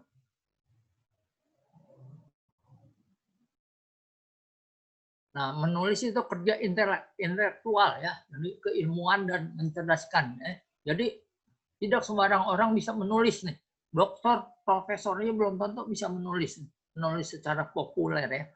Kalau menulis secara ilmiah sih bisa kayak karena mereka memang tuntutan profesi ya. Jadi menulis populer ini yang jarang dimiliki oleh kaum akademisi atau intelektual Indonesia ya. Jadi biarpun Bapak, Ibu atau sobat-sobat tidak berpendidikan tinggi, menulis itu bisa saja dilakukan ya.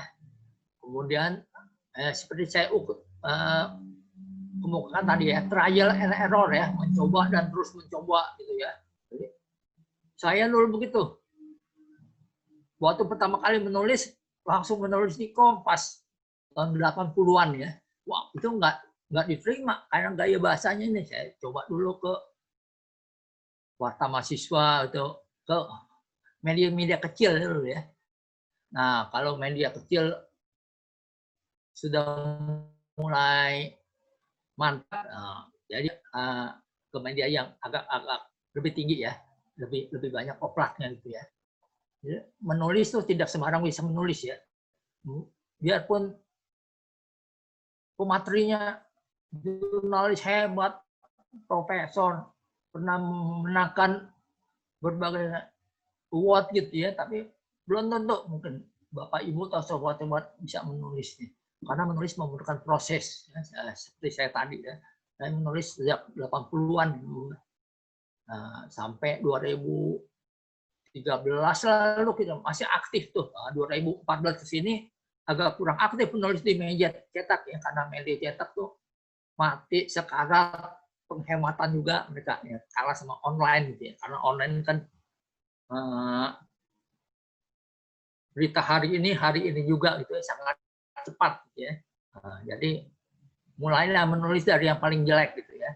Jelek nggak apa-apa, kita dibilang jelek, dibilang apa, jangan takut salah. Nah, yang penting kalau salah itu manusiawi ya, salah keliru manusiawi. Tapi yang harus dihindari adalah hoax itu ya. Sebagaimana kita ketahui sekarang banyak juga buku ya, menulis itu gampang, cara mudah menulis opini, teorinya begitu, tapi prakteknya, nah, ini yang kita perlukan kan praktek ya. Jadi mumpung ada media sosial, karena yang gratisan atau ada blog, silahkan aja nanti Bapak Ibu atau sobat-sobat menulis di situ ya. Kemudian jangan takut gagal, karena orang yang tak pernah gagal adalah orang yang tidak pernah melangkah. Gitu ya. Saya pun pernah gagal ya. Ya, seperti saya kemukakan tadi, paling 20% tulisan saya yang dimuat di Kompas gitu ya. Nah, yang 80% lagi saya pelajari, saya oper ke media yang lebih kecil ya. Karena di sini Kompas kan yang paling bergengsi ya media di Indonesia. Kemudian saya opernya ke yang media yang lebih kecil ya. Jadi jangan takut ya, jangan takut gagal ya. Kegagalan pernah aja. Salah tulis saya pernah juga. Pulau Ondro saya tulis Pulau Cipir kan, ya, karena lokasinya berseberangan. Nah, ya protes pembaca juga di surat pembaca. Oh ya, saya minta maaf gitu ya. Supaya kalau berbicara kalau salah kan minta maaf ya. Ini ya minta maaf gitu ya. Ya. Itu hal-hal yang manusiawi lah kalau salah atau keliru gitu ya. Ya, next Mas Danu. Nah, ini kita lihat para tokoh berkata soal menulis ya. Hoscokor Abinoto kepada Soekarno ya. Hoscokor Abinoto kan dikenal sebagai guru bangsa ya. Soekarno waktu itu belum menjadi masih menjadi mahasiswa ya. Soekarno waktu itu kos di tempatnya Cokro Aminoto. Pak Cokro dia bilang jika kalian ingin menjadi pemimpin besar, menulislah seperti wartawan dan bicaralah seperti orator ya. Jadi sudah belajar bicara kepada Pak Alek ya, belajar menulis saya gitu ya. Mungkin mudah-mudahan ya bisa menjadi orang besar ya. Bisa menulis, bisa berbicara. Karena kebanyakan orang seperti saya nih tidak pandai berbicara. Pak Alex mungkin pandai berbicara karena pemandu ya. Tapi tidak bisa menulis gitu ya. Jadi saling melengkapi aja gitu ya. Mungkin karena keterampilan orang memang lain-lain ya. Kemudian Pramudia Anantatur pernah bilang orang boleh pandai setinggi langit, tapi selama ia tidak menulis, ia akan hilang di dalam masyarakat dan dari sejarah. Menulis adalah bekerja untuk keabadian ya. Nah, jadi kalau kita lihat bukunya Raffles ya tahun 1800-an History of Java ya. Sampai sekarang masih dipakai ya. Dia ada yang aslinya, ada yang sudah berbentuk terjemahan ya. Karena menulis itu abadi ya. Saya kurang tahu ini berbicara ya. Pembicaraan kan memakai teknologi ya. Dulu memakai disket. Sekarang memakai USB, ada yang memakai compact disc. Nah, kemudian alat pemutarnya ini nih yang berkembang kan, karena teknologi makin berkembang. Apakah bisa diselamatkan gitu kalau kita berbicara gitu ya. Kalau menulis kan cuma ditulis di buku. Buku kan cuma satu jenis media aja. Medianya itu media tulis. Makanya bisa awet gitu ya. Ya, lanjut.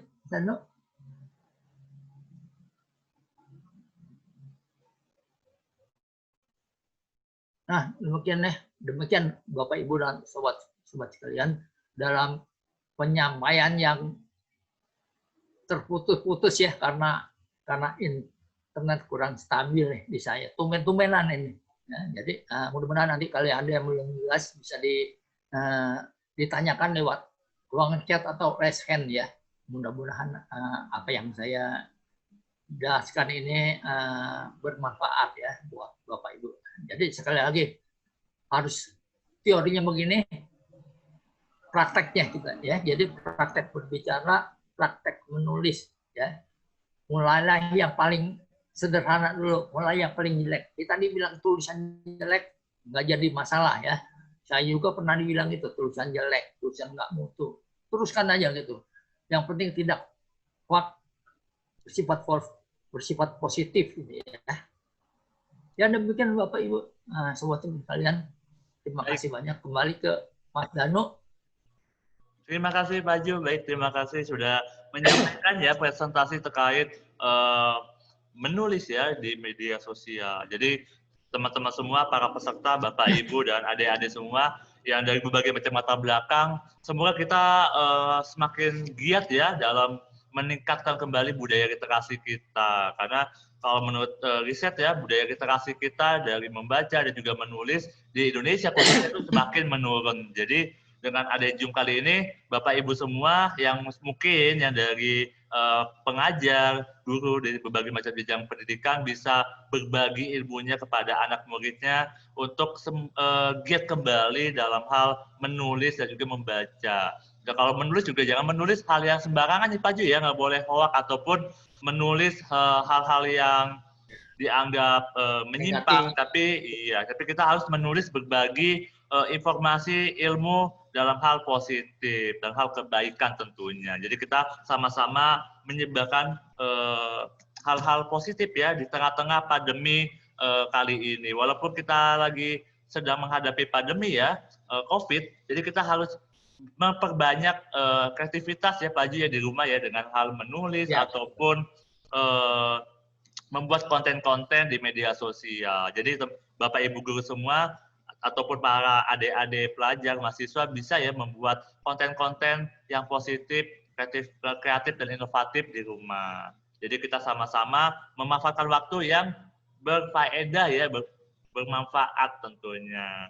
Nah, teman-teman semua para peserta bisa langsung ya untuk kita buka sesi pertanyaan, bisa langsung menulis pertanyaannya di kolom chat atau bisa menggunakan fitur raise hand ya, atau mengangkat tangannya. Dipersilakan pada kali ini untuk bertanya kepada para pemateri seputar materi yang tadi sudah disampaikan ya, baik komunikasi langsung maupun tidak langsung. Mungkin dipersilakan untuk para peserta untuk bertanya kepada para pemateri. Ya. Bisa ditulis, yang malu-malu nggak mau kelihatan bisa ditulis di kolom chat, atau kalau pengen kelihatan dengan para peserta lain bisa raise hand ya, angkat tangannya, langsung menyalakan speakernya, di unmute saja. Ya, ya mungkin sudah ada yang bertanya dari Dewi Untari ya. Silakan Dewi Untari untuk bertanya. Pak Danu, tapi nggak apa-apa ya, nggak pakai video ya? Nggak apa-apa kok Bu, iya. Pak Danu, begini mau nanya sama Pak Julianto gitu ya, karena menulis ini kan sederhana tapi memang sulit sebetulnya itu gitu loh. Kalau menulis dalam konten sifatnya itu positif, misalnya kaitan bahan ajar, kemudian kaitan modul, mungkin tidak jadi persoalan yang terlalu signifikan. Nah, tapi ketika misalnya kita menulis kaitan misalnya pemberitaan, kemudian buku-buku yang sifatnya itu misalnya lagi ada buku-buku yang bernuansa pemahaman tentang ideologi misalnya, kaitan pemikiran. Nah, ini kan juga mempunyai misi-misi yang dikandung dari si penulis. Langkah utama sih memang kita bisa melihat bahwa kalau misalnya mau baca buku ataupun literatur, carilah buku dari penerbit ini.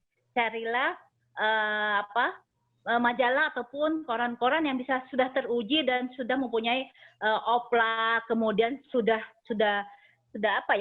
layak lah, ibaratnya itu kelasnya kelas nasional gitu loh, sehingga itu bisa dipercaya.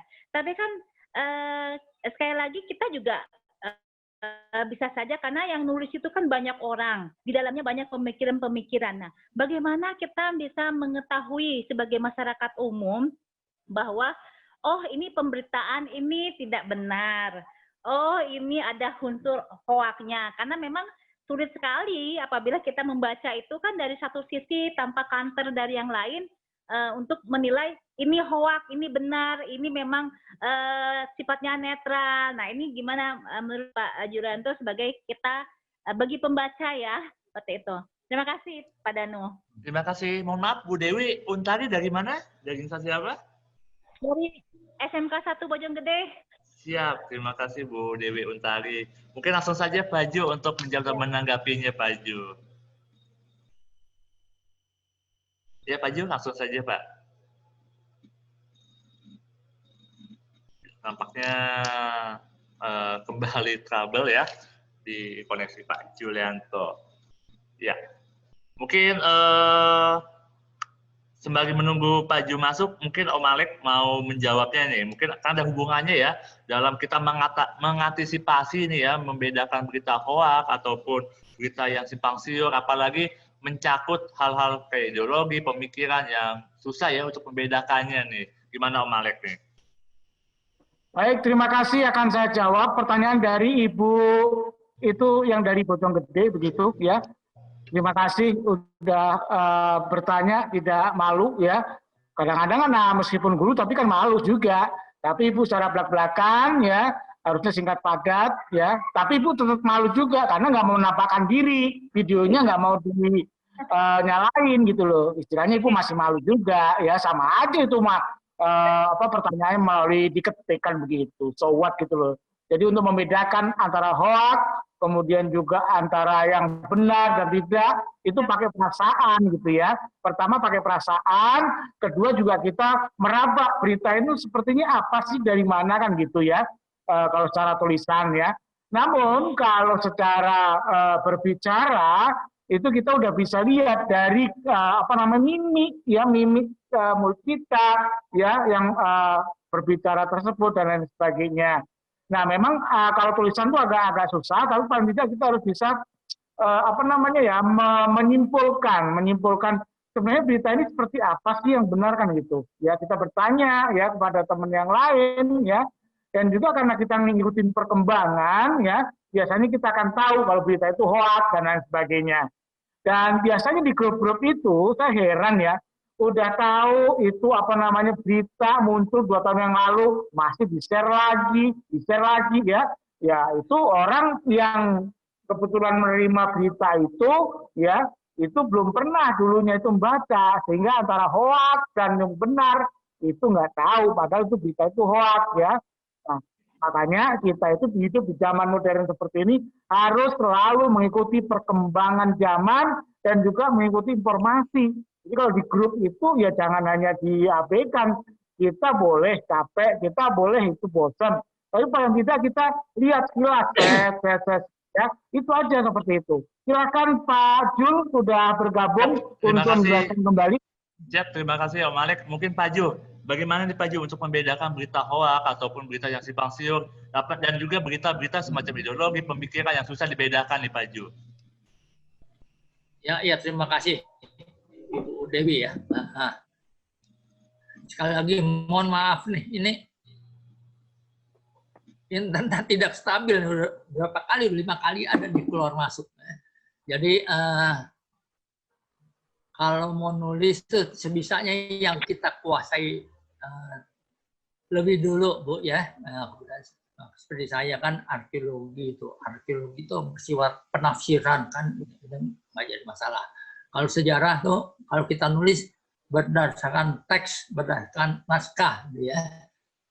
Kalau politik juga berdasarkan opini, analisis gitu ya. Jadi yang penting kita harus banyak membaca dan mendengar ya. Jadi kita jadi tahu mana berita yang hangat gitu, yang hangat atau yang pak gitu ya. Jadi ini mirip seperti kerja jurnalistik Bu. Kalau kerja jurnalistik seperti kita lihat di wawancara televisi itu, kalau ada satu topik itu mereka kebanyakan menghadirkan 3 orang ya. Jadi ada supaya ada keseimbangan gitu ya. Jadi yang satu yang kontra pemerintah gitu ya, yang narasumber yang lain yang pro pemerintah, satu lagi pengamat gitu ya. Jadi yang kontra pemerintah pasti bilang pembangunan pencitraan lah, untuk membuang-buang dana rakyat lah, harusnya untuk untuk sumbang sembako atau apa gitu ya. Sebaliknya yang pro pemerintah itu kan untuk menghubungkan, memperpendek waktu tempuh gitu ya kalau pembangunan jalan tol. Kemudian ada pengamat bilang apa gitu. Itu pasti terjadi pro dan kontra Bu ya. Jadi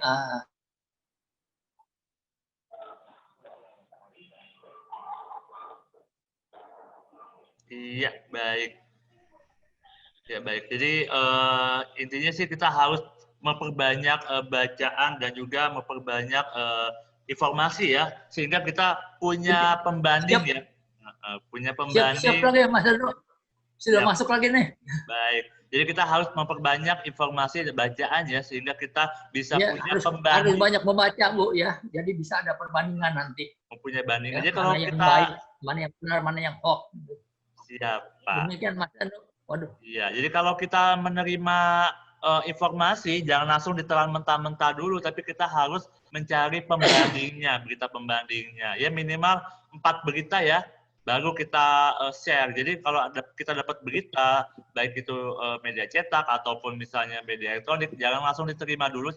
Kita seenggaknya cari dulu pembandingnya ya, minimal 4 media untuk kita cari nih, oh ternyata benar atau tidaknya gitu. Jadi hati-hati ya, banyak sekali media yang hanya asal mempublis berita saja, gitu. Hanya mencari popularitas saja. Tapi kita harus mencari pembanding dan juga mencari kebenarannya, gitu. Ya, kita langsung saja ya untuk pertanyaan selanjutnya. Ya, Pak, ya, Om Bert. Ya, kita langsung ke Siapa pertanyaan. yang mau tanya? Yuk. Ya, Mas Danu, boleh saya bicara, Mas Danu? Boleh, Pak Bertot. Silakan, Pak Bertot. Ya, saya cuma menambahkan saja. Ini mengenai hoax ini memang sebenarnya perlu ada satu sesi tersendiri, tapi untuk berita-berita hoax itu paling gampang dikenali adalah kalau ada kata-kata viralkan, sebarkan, atau lanjutkan berita ini, itu sebaiknya harus dicurigai. Dan hal yang penting lagi untuk mengenali berita hoax adalah melihat siapa yang memberitakan. Maksudnya, informasi ini datang dari kantor berita atau surat kabar atau media apa. Lihat di kalau itu online bisa dicek di websitenya apa memang ada. Kalau memang ada dilihat lagi di website itu kan biasanya ada about us atau tentang kami, tentang siapa pemiliknya. Nah itu bisa dilihat juga. Jadi kalau yang meragukan sebaiknya tidak. Tadi Mas Danu sudah bilang cek dan dicek. Memang cek dan dicek ini harus berulang kali. Ada kadang-kala foto, kemarin ada foto kejadian di Sungai Amazon di Brasil, dibuat dengan narasi seolah-olah kejadian di sungai di salah satu daerah di Kalimantan. Karena memang sungainya sama-sama besar. Jadi untuk itu sebenarnya ada softwarenya, ada alatnya. Kita bisa memasukkan foto itu ke dalam alat itu, software itu, dan kita akan ketahuan nanti kalau terhubung dengan online internet, kita bisa tahu dari mana itu aslinya. Tapi yang pasti, cek dan dicek, melihat identitas siapa pengirim beritanya, dan juga identitas siapa penulisnya. Dan apa message atau pesan utama yang ada di dalam itu. Jadi hal-hal seperti itu. Dan yang tidak kalah pentingnya adalah melihat punctuality atau spelling atau apa cara menulisnya. Kalau cara menulisnya sudah asal-asalan, itu sebaiknya tidak disebarluaskan. Jadi sekali lagi saya bilang kalau untuk berita-berita hoax dapat diketahui dengan mudah antara lain itu. Jangan sampai kita kalau ada kata-kata viralkan atau sebarkan atau lanjutkan berita ini, sebaiknya malah kita tidak melanjutkan. Itu aja Mas Danu dari saya tambahannya. Kalau perlu nanti satu sesi khusus nih. Terima kasih. Baik, terima kasih Pak Bertot yang sudah membantu menjawab ya. Jadi kita harus berhati-hati dalam menerima berita apapun itu. Sedangkan kita ada media resmi pun suka keliru ya, suka salah juga dalam menyampaikan berita. Jadi kita harus berhati-hati. Kalau misalnya tadi mencari kebenaran dari gambar, bisa menggunakan fitur Google pencarian gambar ya. Jadi nggak masukin upload gambar yang kita terima, nanti muncul tuh gambarnya dari mana saja sumbernya. Atau bisa tetap mantau di sosial medianya Kemeninfo ya, di Back to Hoax, itu banyak sekali berita-berita yang diklarifikasi benar atau tidaknya di Back to Hoax ya. Ya, kita langsung saja yang mau bertanya. Ada lagi? Ya, dari Pak Arifin. Ya, Pak Arifin bisa langsung dinyalakan saja Pak Arifin. Ya, terima kasih. Selamat siang. Saya ingin bertanya langsung kepada Om Alex tentang teknik dalam berbicara efektif.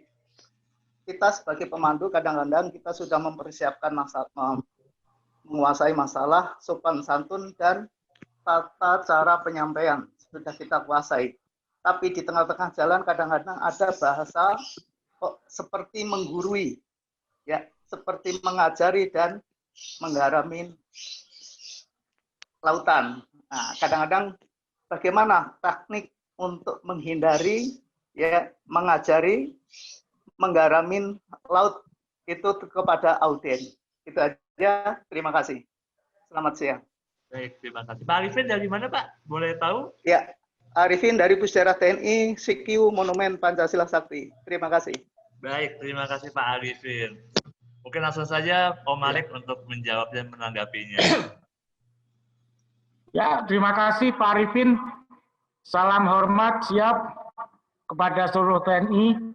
Mungkin Bapak waktu itu pernah ketemu dengan saya ketika ada pelatihan ya, kalau nggak salah ya. Pak Arifin ini orang yang ganteng juga ya.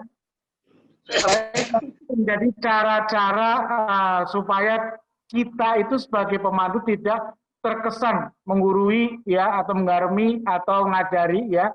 Kita lihat dulu ya tamu itu dari mana ya, kemudian kira-kira usianya berapa dan tujuannya apa kira-kira. Nah, di situ perlu pendalaman, di situ perlu adanya pengenalan diri dulu sebelum kita melangkah ya.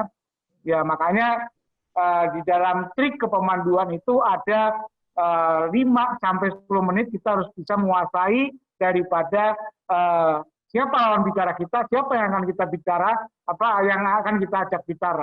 Nah, di situ perlunya, jadi kita ketika kita menyampaikan keterangan, ya meskipun pada artinya kita menyampaikan itu kan sebagai guru ya, mandu itu ya, karena menyampaikan bahwa sejarah itu seperti ini ya. Ya, tapi bagaimana supaya perasaan orang itu, pengunjung itu tidak merasa digurui nama kita. Nah, kita dengan keakraban tersebut ya, sehingga mereka itu tidak merasa ya diguruin, sehingga kayak mereka itu keluarga, kemudian menganggap kita itu dia itu teman dan lain sebagainya. Bahkan ada seorang profesor dan lain sebagainya, kita harus punya trik dalam pelayanan informasi ya mengenai bicara tersebut gitu ya. Sehingga nggak semua orang loh, kadang-kadang kita baru bicara begini, kok kamu gayanya kok mengurus aku sih kayaknya gitu. Memang ada orang seperti itu. Nah itu kita perlu adanya trik itu tadi ya, sehingga mereka pengunjung itu merasa akrab gitu ya, merasa gimana gitu ya. Misalkan saya kepada Bapak Ibu ya, Pak Darin saya tidak bisa bilang saya itu narasumber, tapi kita adalah kawan, kita adalah sama-sama bekerja di museum ya. Saya juga teman-teman para Bapak Ibu guru juga, sehingga kita sama-sama, mari kita belajar bersama, kita sharing bersama ya, sehingga antara Bapak Ibu guru ya, Bapak Ibu yang bekerja di museum sebagai pemandu, sebagai edukator, sebagai kepala museum, kita bareng-bareng di sini gitu ya. Nah, hal yang pertama kali adalah kita harus merendahkan diri ya, itu pokok utama, sehingga pengunjung atau lawan bicara itu tidak merasa digurui oleh kita ya. Bagaimana cara merendahkan diri? Yaitu dengan cara kita sopan santun ya, merendah diri ya, kemudian juga dengan keakraban, sehingga nggak merasa padahal kita nguruin, tapi mereka itu pengunjung itu nggak merasa, katanya enjoy aja begitu ya, misalkan Alek rempong ya kan, ya begini keadaannya kan seperti ini, tapi kan enjoy aja kan gitu ya, itu seperti itu Pak Arifin ya, mudah-mudahan bisa bermanfaat. Terima kasih Pak Arifin. Terima kasih. Kuat nggak jawaban saya kira-kira Pak Arifin? Kita di dalam lapangan kadang-kadang itu yang sering kendala yang kita terima. Terima kasih dan masukannya Pak Alek sangat mujarab. Ya. Siap, terima kasih Komandan. Baik, terima kasih. Terima kasih Malik. Mungkin satu orang lagi nih ya yang mau bertanya via resen ya, silakan untuk mengajukan diri ya, resen mengangkat tangannya ke layar Zoom, nanti otomatis akan kedetek ya. Baik. Jadi dalam hal menyampaikan informasi dan komunikasi harus tadi ya berhati-hati, dan juga kita harus merendah diri, jangan sampai kita tinggi diri dan sombong, akhirnya kita dikomplain atau dikomentar negatif oleh masyarakat atau netizen ya gitu. Karena kita hati-hati dalam menggunakan media sosial ataupun kita berkomunikasi langsung ya, bertatap muka langsung, kita harus berhati-hati dalam menyampaikan kata demi kata, jangan sampai kita dikomplain kepada dari netizen atau masyarakat luas. Baik, ada lagi yang mau bertanya? Teman-teman semua, para peserta, bisa langsung mengangkat tangannya via raise hand atau mengetik di kolom chat bagi yang malu-malu ya. Iya, masih ada kesempatan untuk bertanya ya. Saya Pak Danu boleh nggak? Boleh, silakan. Dengan siapa dan dari mana nih? Perkenalkan, nama saya Vina. Ya. Saya Vina dari SMK Budi Agung, Jakarta Utara. Mau tanya ke Pak Julianto nih, kita kan sebagai seorang jurnalis seumpama ya Pak. Terus kemudian terkadang kan dalam kita melihat berita online, terkadang ada pertanyaan dan memang ada mengandung rahasia gitu ya. Pertanyaan saya di sini, seumpama kita membuat judul, tapi judulnya itu adalah sebuah pertanyaan gitu. Apakah diperbolehkan atau enggak ya? Terima kasih Pak Danu, selamat siang. Selamat siang, Mbak Vina. Mungkin langsung saja Pak Ju nih, kalau misalnya ada sebuah artikel judul yang lebih ke pertanyaan ya, biar pembaca itu semakin terheran-heran ya mungkin ya, semakin mencari tahu. Bagaimana Pak Ju?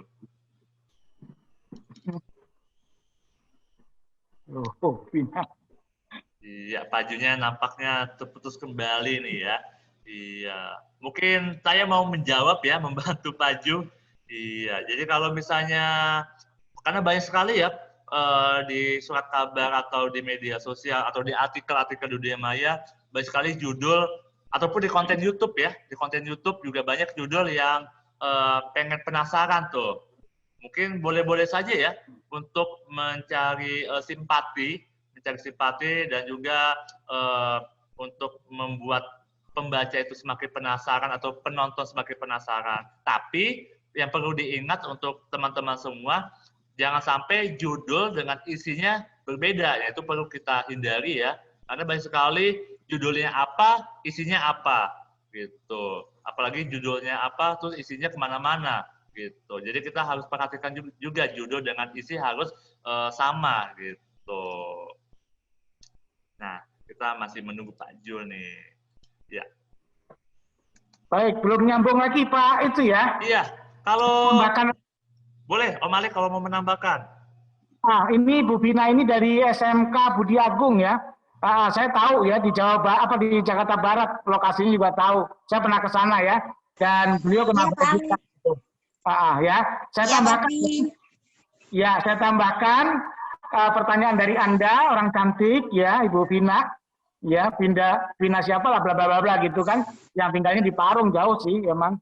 Nah, jadi artinya boleh saja, sama aja kalau misalkan judul dengan pertanyaan, karena jadi bikin orang itu penasaran gitu ya. Nah, seperti yang disampaikan Mas Danu tadi, tapi yang penting isinya jangan berbeda gitu. Misalkan contoh ya, berapa tahunkah Alek itu menjadi seorang rempong ya, misalkan kan gitu kan. Penasaran dong, siapa itu Alek itu? Siapa tuh rempong itu? Ya, baru akan temanya, baru bawahnya. Ya, itu kan memang seperti itu. Trik di YouTube, trik di konten-konten itu seperti itu ya. Terus apa kata rempong dan sebagainya. Baru dituliskan di situ ya. Itu tapi yang penting tidak keluar jalur dari si Alek itu, si Alek rempong itu. Misalkan ini kan contoh bahan pembicaranya si Alek, ya jangan keluar dari Alek, ya memang Alek itu seperti ini, jangan terus dilebih-lebihkan, Alek bisa marah kan gitu, ibaratnya seperti itu ya. Jadi tidak, yang penting isinya itu sesuai dengan pertanyaannya seperti itu. Kenapa kok si Alek itu bisa rempong misalkan kan itu?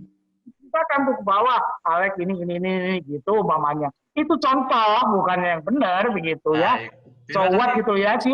Terima kasih Om Malik. Iya, kalau Pak Julianto punya jawaban tersendiri nggak nih? Kalau misalnya ada sebuah judul di artikel yang lebih bertanya-tanya nih Pak Ju, apakah boleh nih sebagai pancingan atau gimana Pak Ju? Untuk media daring saya pikir saya pernah ngelihat juga judulnya bebas ya, karena tanpa suntingan gitu ya. Jadi judulnya pokoknya semua maunya lah. Yang penting sekali lagi saya bilang judul tuh harus sesuai dengan isi tulisan gitu ya. Yang mau mancing, yang tanda tanya boleh saja gitu ya, selama di media daring ya. Yang karena tanpa suntingan itu, saya rasa begitu. Dan ini mohon maaf nih berkali-kali nih keluar masuk terus. Siap. Walaupun terputus-putus, tapi tetap ya ilmu yang disampaikan harus tetap sambung terus ya. Iya. Nah, nampaknya sudah ada lagi yang mau bertanya nih kepada para pemateri. langsung saja Robi. Ya, dari Robi Alcalcera. Silakan Mas Robi. Silakan Mas Robi, langsung saja. Bisa langsung bertanya Mas Robi.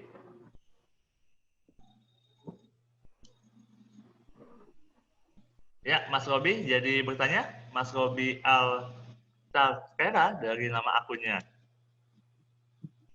Ya, kalau tidak jadi, kita langsung saja ya, ganti lagi. Yang mau bertanya bisa langsung via raise hand ya, angkat tangannya.